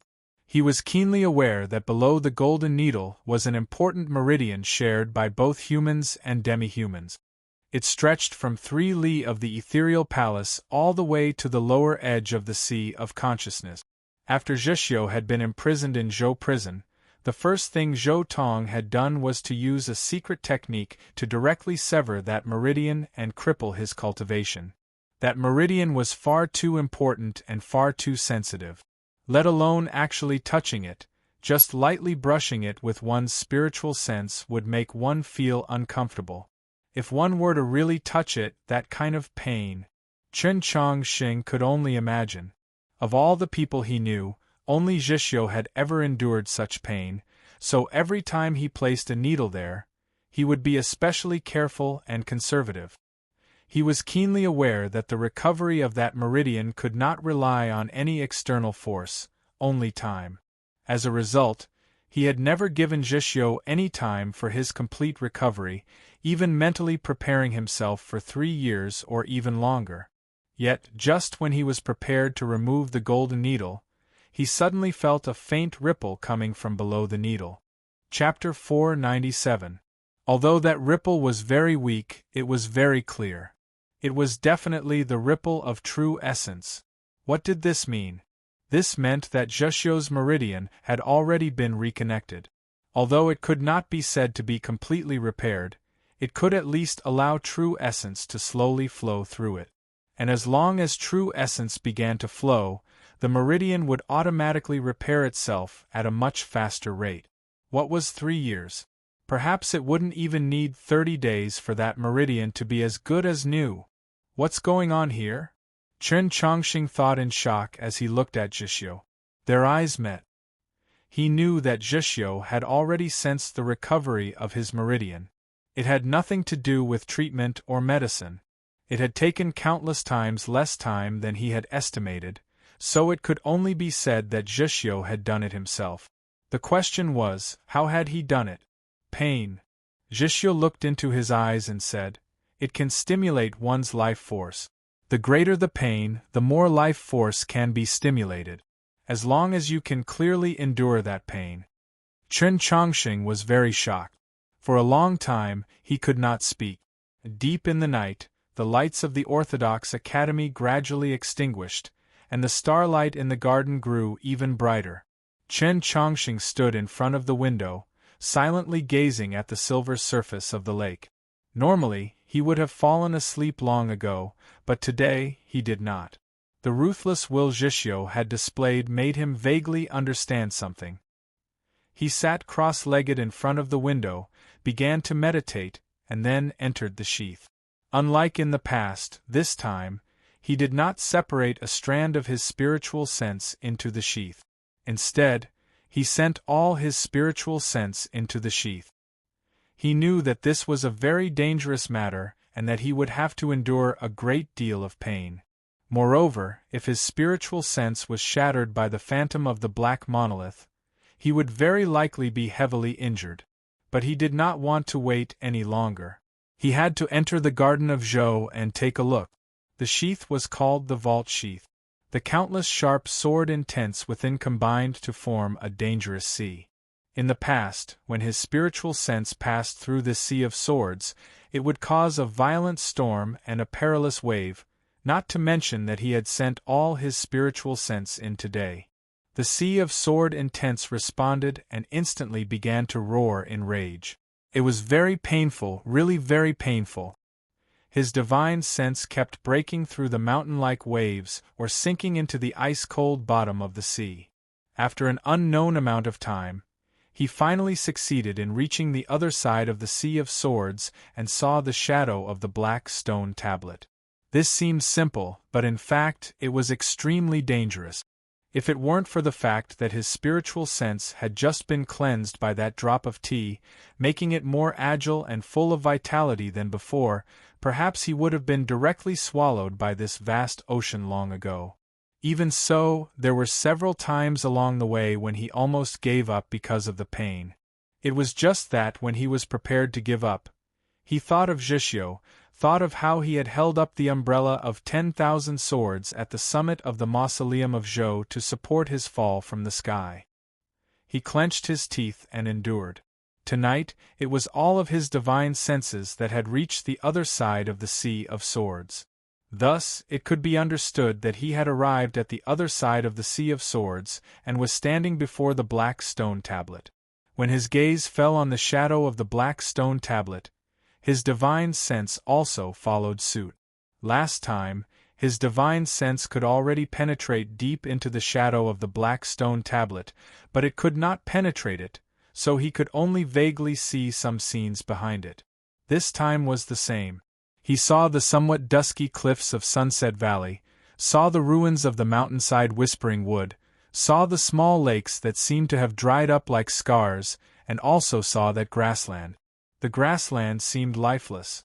The green reeds and the white frost grass were like large patches of color, cut apart by the ravines formed by the cracks in the ground. Just when he believed that the monsters had all fled the grassland and gone to some unknown place, he suddenly noticed a large black dot in the northwest. With a thought, he arrived in the sky over there. On the grassland, at least several tens of thousands of monsters were currently slowly advancing towards the distant mausoleum. They lowered their heads and panted heavily, saliva dripping from the corners of their mouths. The wounds on their bodies suffused with the smell of decay, and they looked like they could die at any moment. Suddenly, the black monster tide stopped. A figure the size of a small mountain slowly stood up. It was the massive mountain-toppling fiend, and it looked towards the sky. The several tens of thousands of monsters followed its gaze and looked towards the sky. They all felt as if there was something watching them, but they could not see anything. After an unknown period of time, the eyes of the demon beasts revealed an expression of despair, and they let out painful whimpers. If the gods were really looking down on us from the sky, why didn't they come to save us? Why did they have the heart to watch us walk into a hopeless situation? The monsters did not go mad from despair, because the monsters that had gone mad had already killed each other in the past few days. The remaining monsters were all exhausted to the extreme, and had already given up on the hope of survival. They only wanted to return to the place where they had lived for generations, and then sink into eternal sleep with the master of the mausoleum. Chen Chongqing withdrew his gaze and looked towards the surface of the black monolith. The shadow of the black monolith was no different from the black monolith, except that it did not have a physical body. It was a complete projection of the real thing. He looked at the complicated and incomprehensible lines on the surface of the monolith, and pondered the problem of how to pass through it. If these lines fell into the eyes of a normal person, they would be heavenly tomes. No matter how they looked, they would not be able to understand them, and it was even more impossible to analyze any sort of pattern from them. This was because this black monolith had always been a heavenly tome monolith. Chen Chongqing had seen many heavenly tome monoliths, so he was extremely familiar with the lines on the surface of the monolith. He knew how he should look at them. His gaze fell on the lines and moved with them. It was as if he had returned to the monolith hut in the heavenly tomes, sitting under the tree for countless days and nights. Those lines were the trajectories of the stars, the source or symbol of all changes in fate. It was as if he had returned to the wilderness in the north of Tianliang County, raising his head to look at the starry sky by the stream. That was the first day after Su Li had passed on the intellectual sword to him. He was very clear that his ability to calculate was not enough to grasp the intellectual sword, so he used another method. He used the method of comprehending the heavenly tome monoliths to display the intellectual sword. Even Su Li probably would not have thought that he could do such a thing. But now, he wanted to reverse everything. He wanted to use the intellectual sword to comprehend the heavenly tome monolith. It was not the understanding he had obtained when viewing the monoliths in the mausoleum of books, but to break them. He wanted to find the path in those lines on the surface of the black monolith, wanted to find the divine kingdom through the trajectories of the stars, wanted to see the truth in the illusory fate, and then use his sword to break it. After some time, he closed his eyes.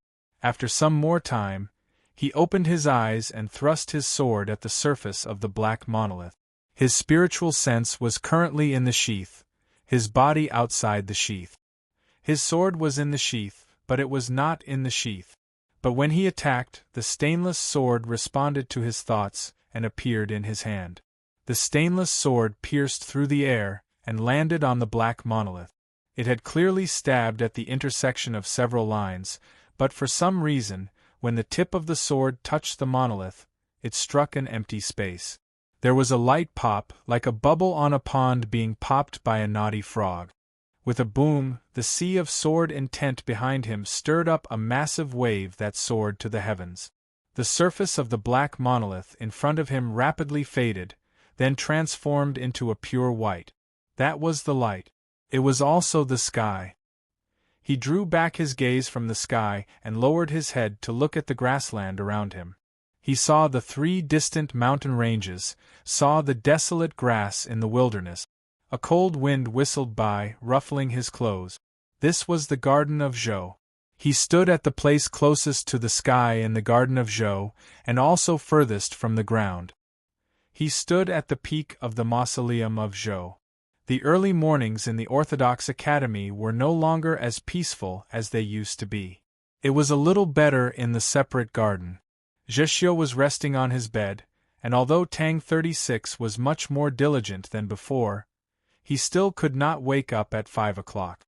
Xian Yuanpa circled around from the kitchen on the other side of the lake and came to the house. He called out to a window, "Chen Chongqing, come down and eat." Previously on the other side of the lake, he had seen very clearly that Chen Chongqing was in front of that window, so he knew that it was already 5 o'clock.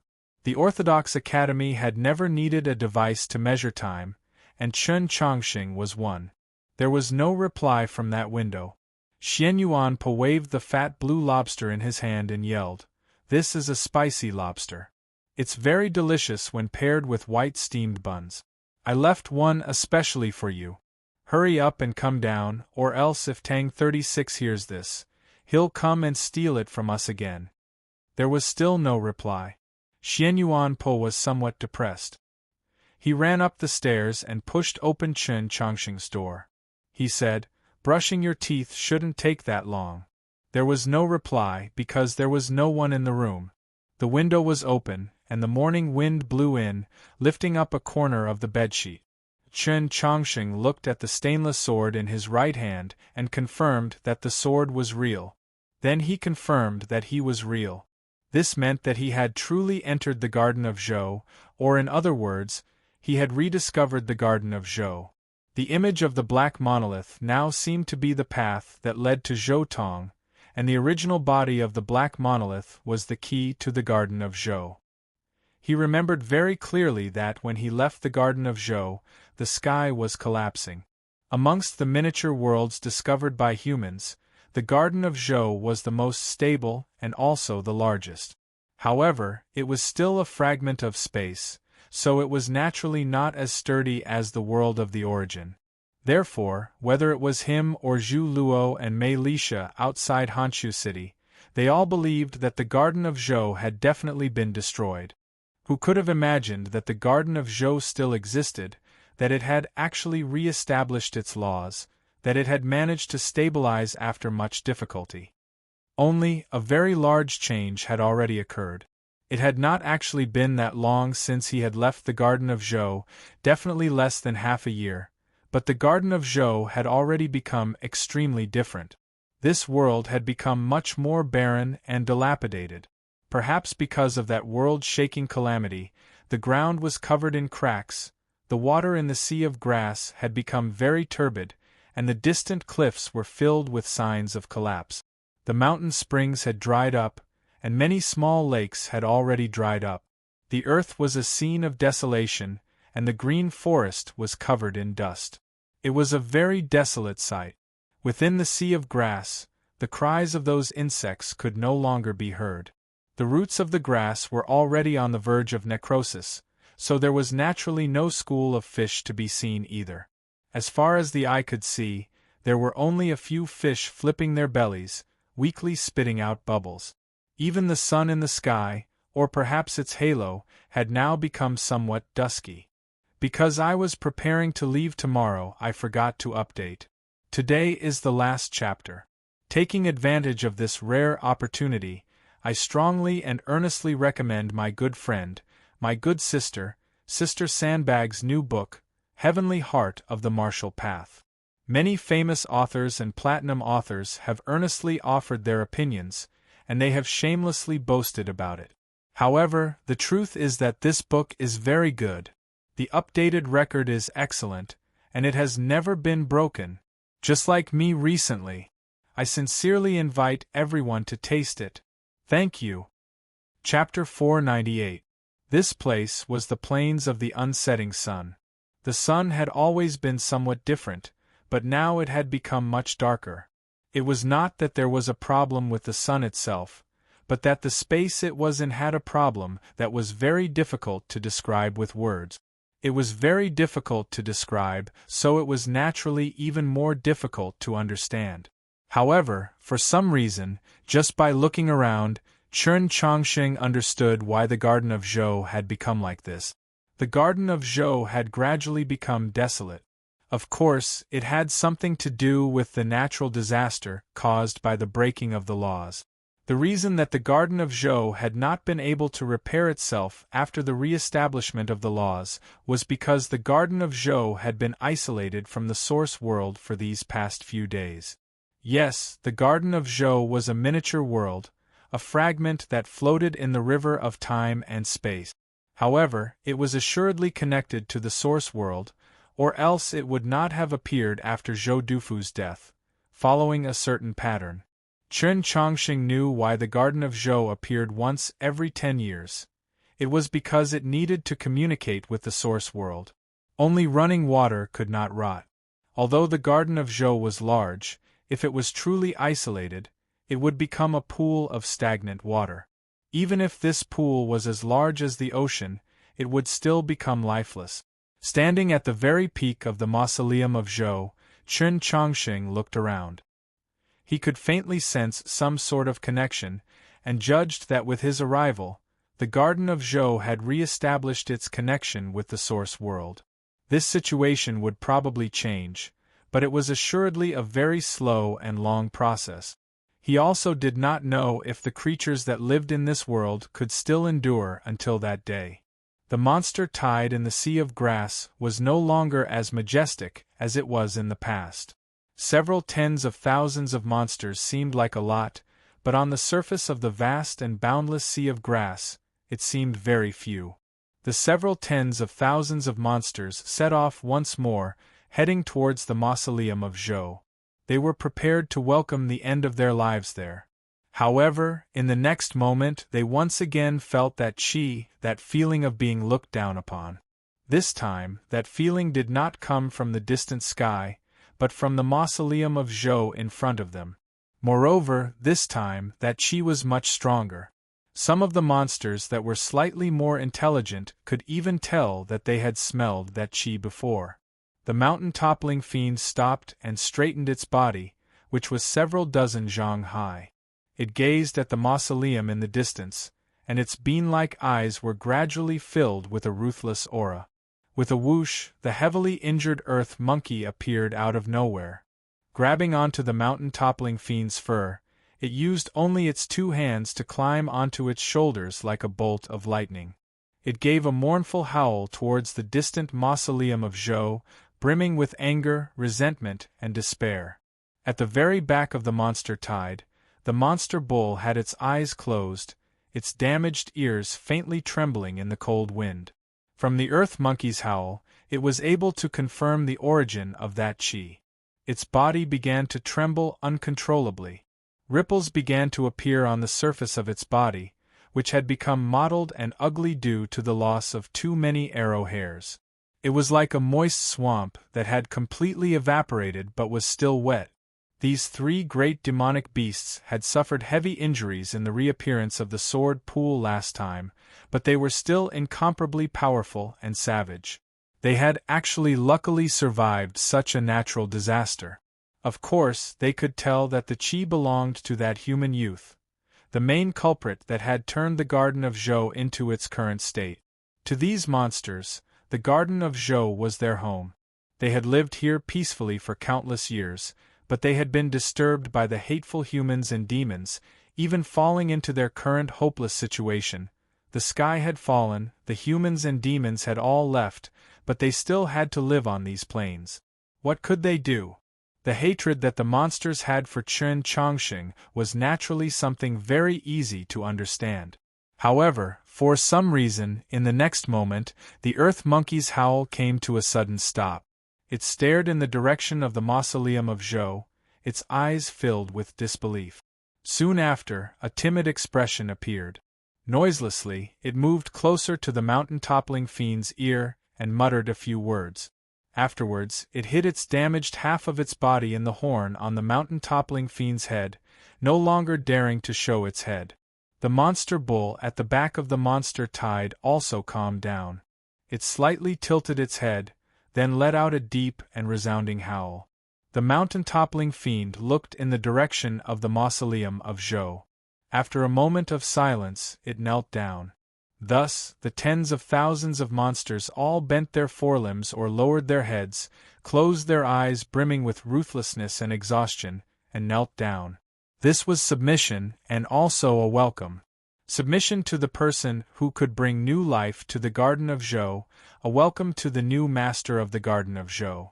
In a certain part of the Sea of Grass, Chen Chongqing gazed at the 2 great monsters kneeling in front of him, not knowing how to react.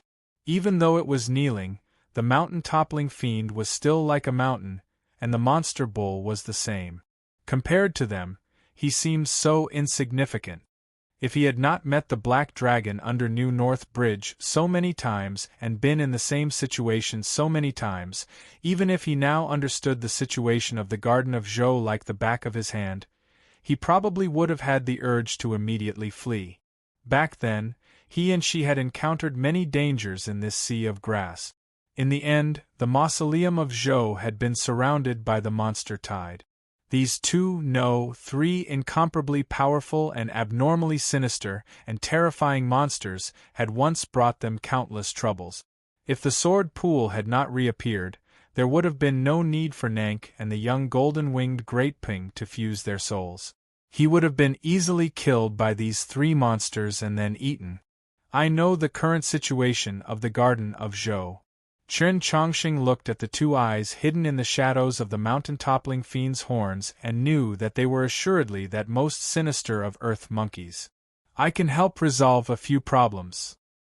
Hearing these words, the mountain-toppling fiend knelt even more thoroughly, and the monster bull also appeared even more humble. The dense mass of monsters behind the two great monsters were even more unbearable. The flood serpents rolled their bodies and the gray vultures let out unpleasant screeches. They used every method they could think of to display their obedience and meekness. In reality, none of the monsters that were still alive were of the benevolent sort. They were all the most powerful and most dangerous monsters. Seeing this sight, Chen Chongqing felt rather strange. He took out all the medicines that he usually carried with him and threw them in front of the mountain-toppling fiend and the monster bull.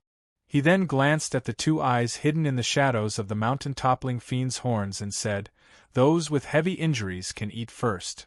The two eyes in the mountain-toppling fiend's horns rolled around, seemingly thinking of something. "I didn't bring enough medicine, so you must distribute it according to the method I mentioned just now." He no longer looked at the two eyes, but raised his head to look at the mountain-toppling fiend. "I have urgent matters to attend to right now, so I must leave first. Tomorrow I will return at this time, but if I discover that someone is not listening to me, I will not return." Hearing these words, the mountain-toppling fiend lightly placed its thick and solid arms on the ground, expressing its obedience. Its black-furred palms were spread out towards the sky, seeming like two black forests. With this action, its horns also touched the ground. Because the earth monkey's body was incomplete, it could not stand steadily. Just like that, it rolled out, rolling right in front of Chen Chongqing.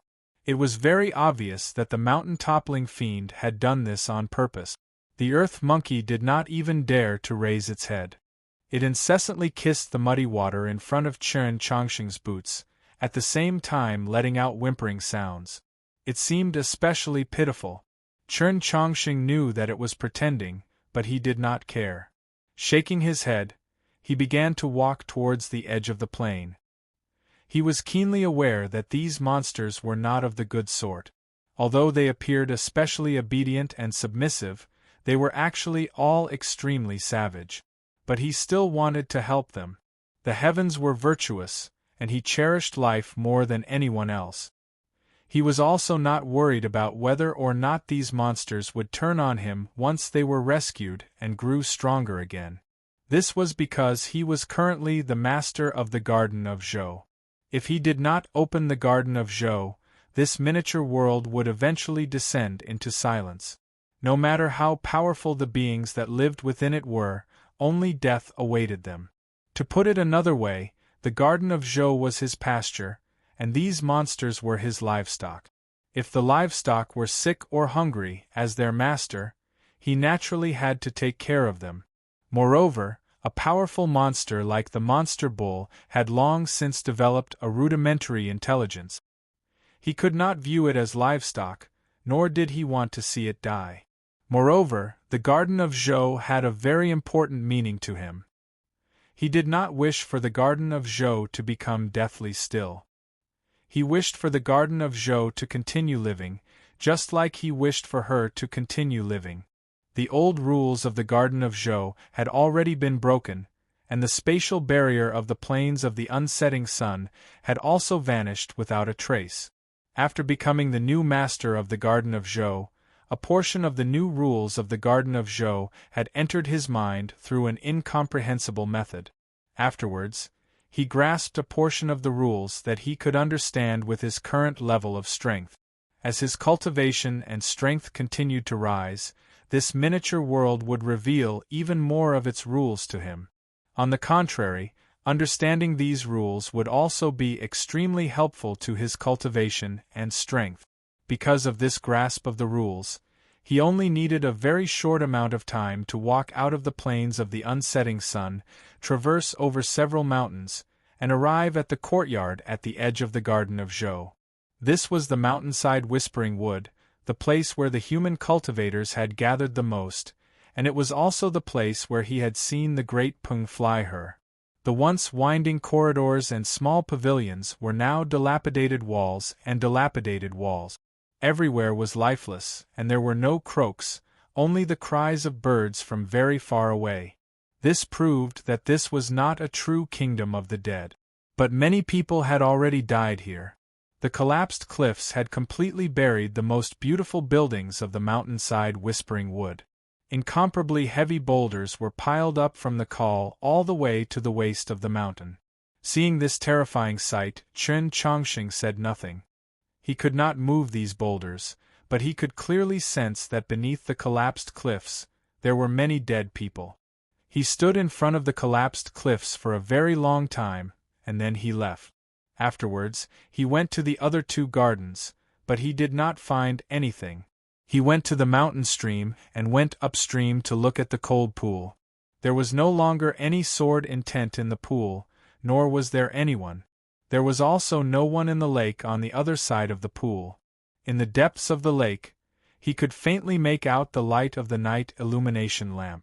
Chen Chongqing did not take those treasures or silvery white, nor did he take those books that had been immersed in the lake water for so many days but had miraculously not decayed. He only took an object wrapped in cloth. There was also no one on the lakeshore. There were still some blackened bloodstains in the sand, but he didn't know which had been left behind by Qi Jian or which had been left behind by Zhixiu. Then, he swam from the bottom of the lake into the distance, arriving at the small lake in front of Sunset Valley. The water of this small lake had already flowed through the cracks in the ground to some unknown place, leaving only the dried-up bottom. Back then, he had broken out of the lake here and been saved by her. There was also no one here. Today is the first day of the second year of choosing heaven's path. Thank you, everyone, for your company this year. Today is also the first day of my journey south with my leader. Unlike Chen Chongqing and Su Li, we are not riding furry deer. We are driving our own cars, but the journey is also very long, over 2,000 kilometers. I hope that everything will go smoothly. For this vacation, I made many preparations this month. While maintaining 2 chapters, I also worked hard to accumulate manuscripts. I truly did quite well. I once said to everyone that I would strive for 2 chapters until the 25th, and I did. However, I feel that this sort of day is very refreshing. So I decided to hold on to 2 chapters for a few more days. The manuscripts will inevitably run out, and as for what to do when that time comes, whatever, let's first enjoy ourselves before thinking about it. Let's happily read books and drive cars to enjoy the beautiful scenery of our motherland. Chapter 499. Chen Chongqing walked for a while in the wetlands on the outskirts of the plain. He glanced at the island of reeds, then went to the cave. In the deepest part of the cave, he saw the remains of the elder from the Triple Yang sect that had already been eaten clean by the horde of beasts. Afterwards, he went to the sunset ridge. He slowly walked along the white stone path in the mountains and arrived under a wudong tree. He did not know that he would come under this wudong tree. He just followed that feeling. But there was also no one here. There was no one in the garden of Zhou. Not a single person. Finally, he returned to the mausoleum of Zhou. The majestic mausoleum was still as insufferably arrogant in the world. The heavenly tome monoliths around the mausoleum had long since lost their violent and terrifying qi. They had become extremely calm. The lines on their surface, perhaps filled up by the sandstorms of the past few days or obliterated, had already disappeared. It was as if they had returned to their original stone pillars.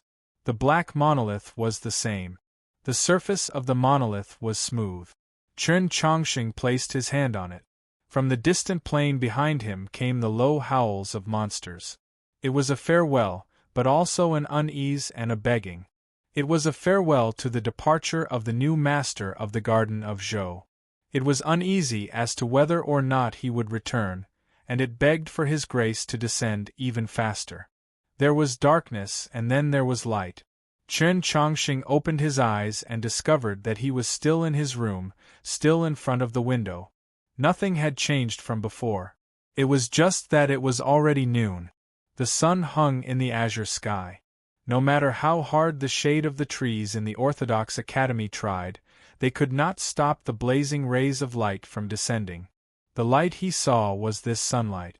Then he noticed that a string of beads had appeared on his wrist. No matter how he looked at it, these beads were made from the most ordinary of stones. There were no decorations on their surfaces, nor did they emit any qi. Moreover, their surfaces could not even be described as smooth. He did not know that when he struck Zhu Luo with his sword in Xuanyang City, this string of stone beads had also appeared on his wrist. These stone beads were formed from heavenly tome monolith. This was because this string of stone beads had a total of 11 beads. 10 were gray and 1 was black. Back then, Zhou Dufu might have taken 12 heavenly tome monoliths from the mausoleum of Book.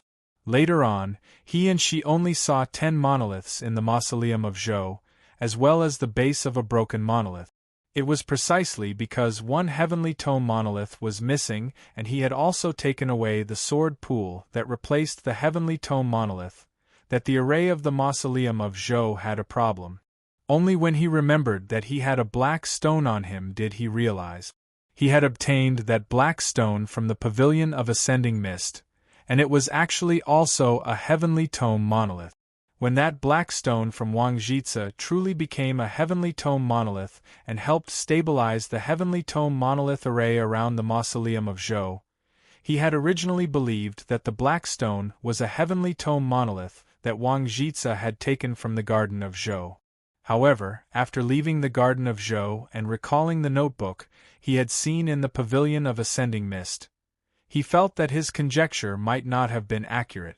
No matter where those 2 heavenly tome monoliths went, the stone pearls on his wrist were heavenly tome monolith.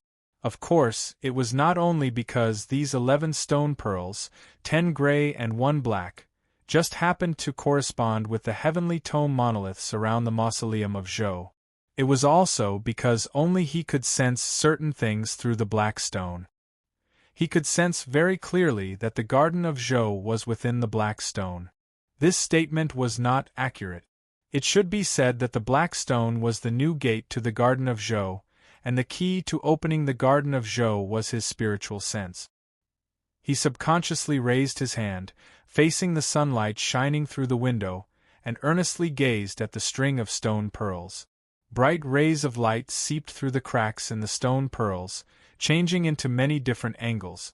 In some fine places it seemed like there was a rainbow inside. Only now did he truly understand what had happened. The heavenly tome monoliths that were incomparably divine in the eyes of the common people, the source of all Taoist techniques, were actually worn on his hand. Moreover, there were 11 of them. The sunlight shining on the stone pearls, shooting into his eyes, causing him to be somewhat dazed. He felt that everything was not real. At this moment the door to the room was pushed open. He turned his head and saw Tang 36 and Xian Yuanpo. Just where did that idiot go? How should I know? Her Highness, Sir Luoluo, wanted me to keep an eye on him, but in the end, he just ran off without saying anything. How could I keep an eye on him? Xian Yuanpa said pitifully, then together with Tang 36, they saw Chen Chongqing's figure. After a moment of silence, Tang 36 patted his chest and said with some lingering fear, "Good, good. I won't ask where you went, as long as you didn't run away." Chen Chongqing asked confusedly, "Why would I run away? You disappeared for half a day for no reason." Tang 36 looked at him and said, "We were all wondering if it was because you heard that Su Yurong was coming back and you were afraid that you would be beaten black and blue by your fiancé, so you ran away." Xian Yuanpa waved his hand and said, "I didn't say that."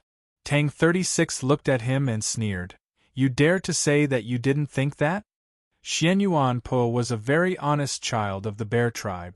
Hearing this question, he mumbled for a long time but couldn't say anything. Chen Chongqing was a little startled and said, "Just mentioning her reminded me of something. Which one of you can help me write a letter to the Divine General of the East's estate?" Tang 36 said in surprise, "Son-in-law with clay feet coming to visit? His daughter hasn't even returned yet, what are you in such a hurry for?" Chen Chongqing shook his head and said, "I want to pay a visit tonight.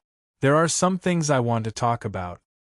You can't really be afraid of Su Yurong and want to do something outside of the game, right?" Tang 36 became interested and said, "You should ask me first for this kind of thing.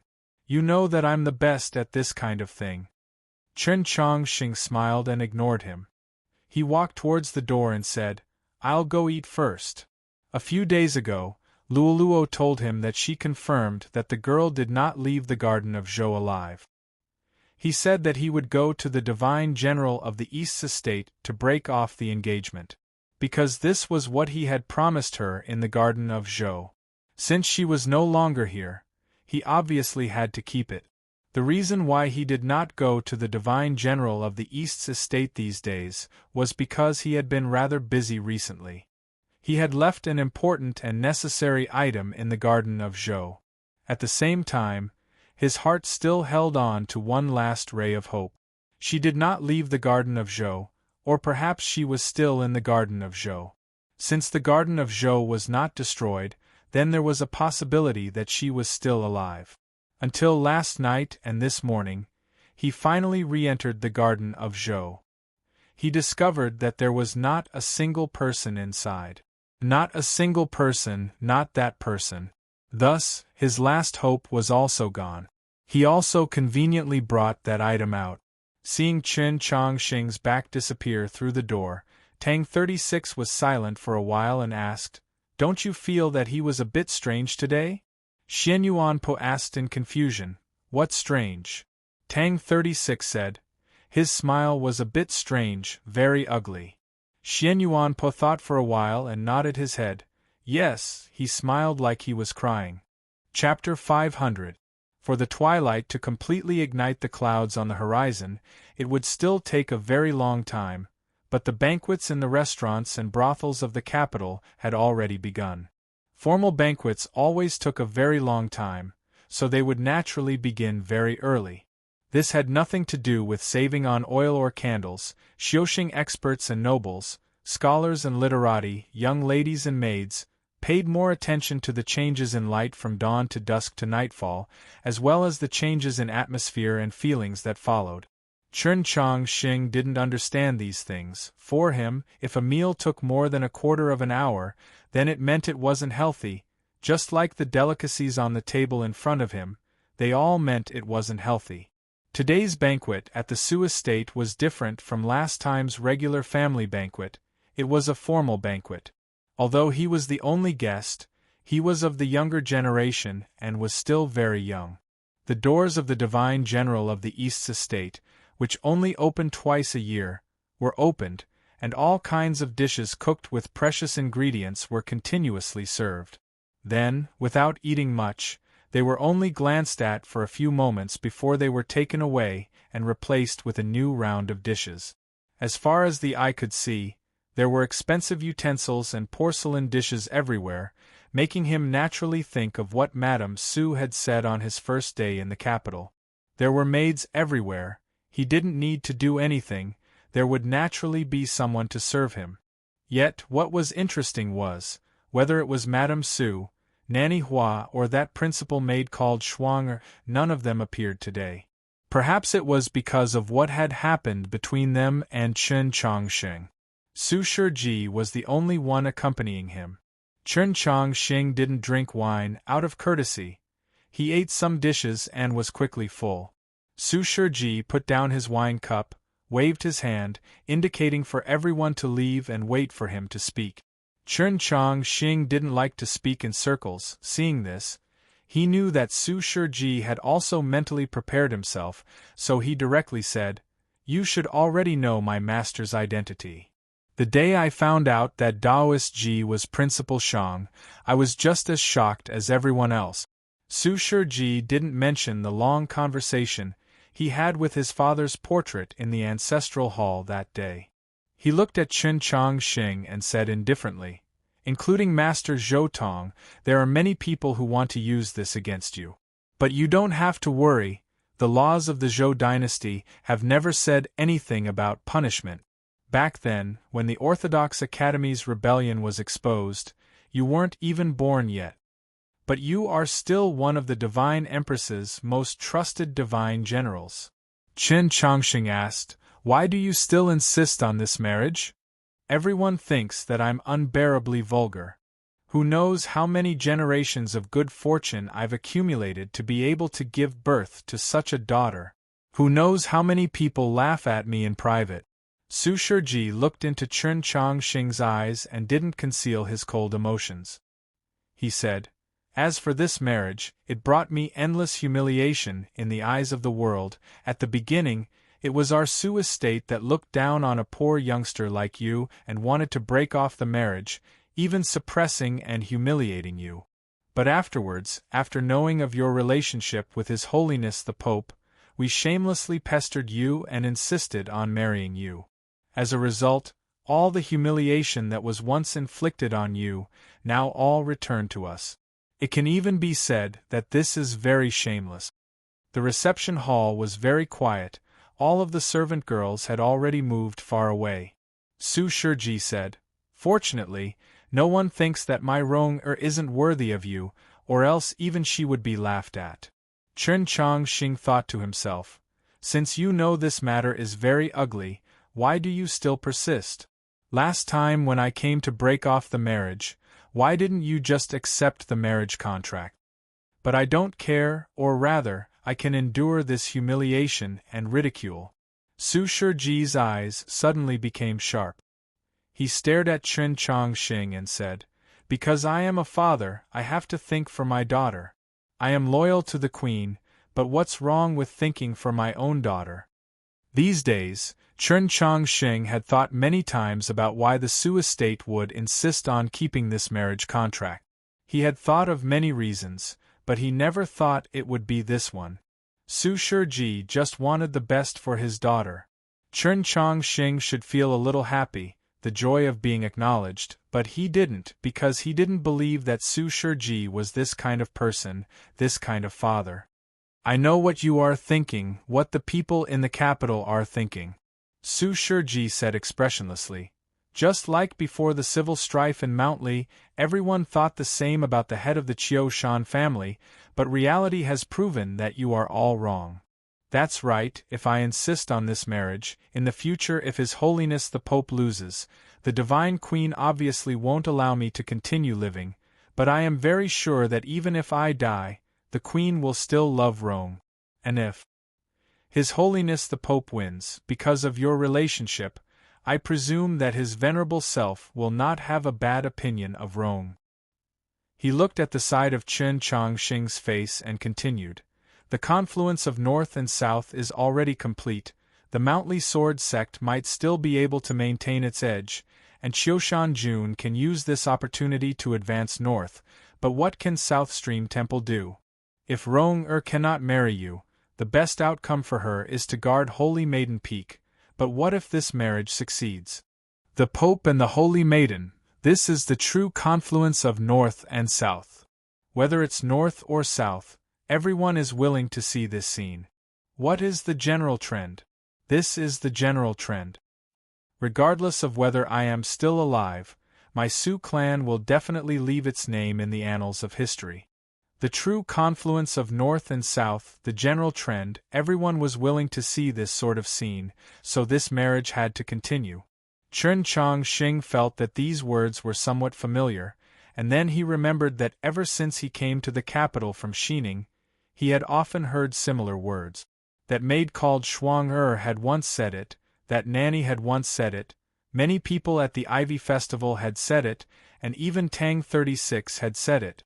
It was just that at that time the name associated with Su Yurong was not himself. He was not a person willing to hide his true thoughts, so he raised his head to Su Shiji and said, "Back then, all of you also said the same thing about Qiushan Jun. In my view, if you want to marry, Qiushan is naturally a better choice than you, even now. The problem is that he is currently inferior to you." A better choice and inferior, these were two different concepts. Chen Chongqing thought about the news that came from Mount Li. When the sun shone on the main peak, Qiushan Jun calmly and casually stabbed himself with a sword, thus easily resolving a long-planned conspiracy. After a moment of silence, he shook his head and said, "I am inferior to him." Su Shiji did not understand his meaning and said, The Pope is your martial uncle. Just based on this point, he will never be as good as you. Just like what Qiushan Jun said to his father on the main peak of Mount Li, young people and old people, as expected, could not be the same kind of people. Chen Chongqing did not know about those words, but he had the same feeling. He stood up and prepared to leave. At the same time, he took out the marriage contract and put it on the table. His action was not very solemn, but it was not casual either. There was no arrogance, no inferiority. He just took it out and put it on the table. He had already come to this divine general's estate 3 times. Each time, it was to cancel the marriage. Perhaps because of this reason, he was no longer as nervous and awkward as before. There was also no awkwardness on Su Shiji's face. When he received the letter from the Orthodox Academy saying that Chen Chongqing was coming to visit, he had already guessed at his intentions. Last time, I said that if you really wanted to cancel the marriage, then give the marriage contract to Rong in front of her. In the Garden of Zhou, Chen Chongqing really did have this idea, but he never had the chance to meet Su Yurong. Then he was somewhat confused as to why both Su Shiji and Tang 36 had said similar words. It was as if they had determined that as long as he saw Su Yurong in person, he would never want to cancel the marriage. Even if Su Yurong was as beautiful as a goddess, so what? He even felt that other people looking at him like this was a form of contempt. I hear that Miss Su will return to the capital soon, so the marriage contract will be left in your estate. If Miss Su has any objections, please believe in the Orthodox Academy. He did not pay attention to Su Shiji's words and continued, please do not send the marriage contract back to the Orthodox Academy, or else it really might be lost. If that happens, it really won't look good. Su Shiji was furious at these words. He thought, you actually dare to threaten me, but his face did not show any emotion. Chen Chongqing was not threatening him, but speaking the truth. This marriage contract really had almost been lost in the Garden of Zhou. Back when he was fighting against Nank's wings at the bottom of the lake, in order to break through her wings of light, he had thrown out everything in his sheath, including the marriage contract. However, he no longer had any feelings towards this marriage, so he did not care much about the marriage contract. Only a few days ago, when he was preparing to go to the Su estate to break off the engagement, did he remember this matter. He looked at Su Shiji and originally wanted to say something, but after thinking it over, he gave up. Without saying anything more, he bid farewell and left. Su Shiji expressionlessly watched his back disappear into the night, then withdrew his gaze. He looked at the marriage contract, his expression slightly focused. He did not understand why the edges of the marriage contract were slightly wet. Walking in the garden of the divine general of the East's estate, Chen Chongqing borrowed the lantern carried by the servant girl in front of him and looked at the straight trees and gray stones that he had a slight impression of. Chen Chongqing very naturally thought of his past encounters here. When he bid farewell just now, he really did want to say something to Su Shiji, but he could not find the right words, nor did he know how to organize it. If it was Tang 36, he would probably directly ask Su Shiji, "You are so shameless, does your daughter know?" But he could not say such words, he just suddenly felt some sympathy for Su Yurong. Su Shiji said that he insisted on this marriage for the sake of his daughter, but when he spoke, he kept talking about the general trend, the confluence of the North and South, and leaving his name in the annals of history. He did not hide his true thoughts at all. He thought, he is just a person who cares about fame, only thinking about bringing glory to his family and the Su clan for thousands of generations. In his eyes, what difference is there between his daughter and a memorial arch? Thinking about it this way, Su Yurong really was rather pitiful. While he was thinking like this without a clue, he arrived in front of a stone door. A girl stood in front of the stone door. It was very similar to the scene from a year and a half ago,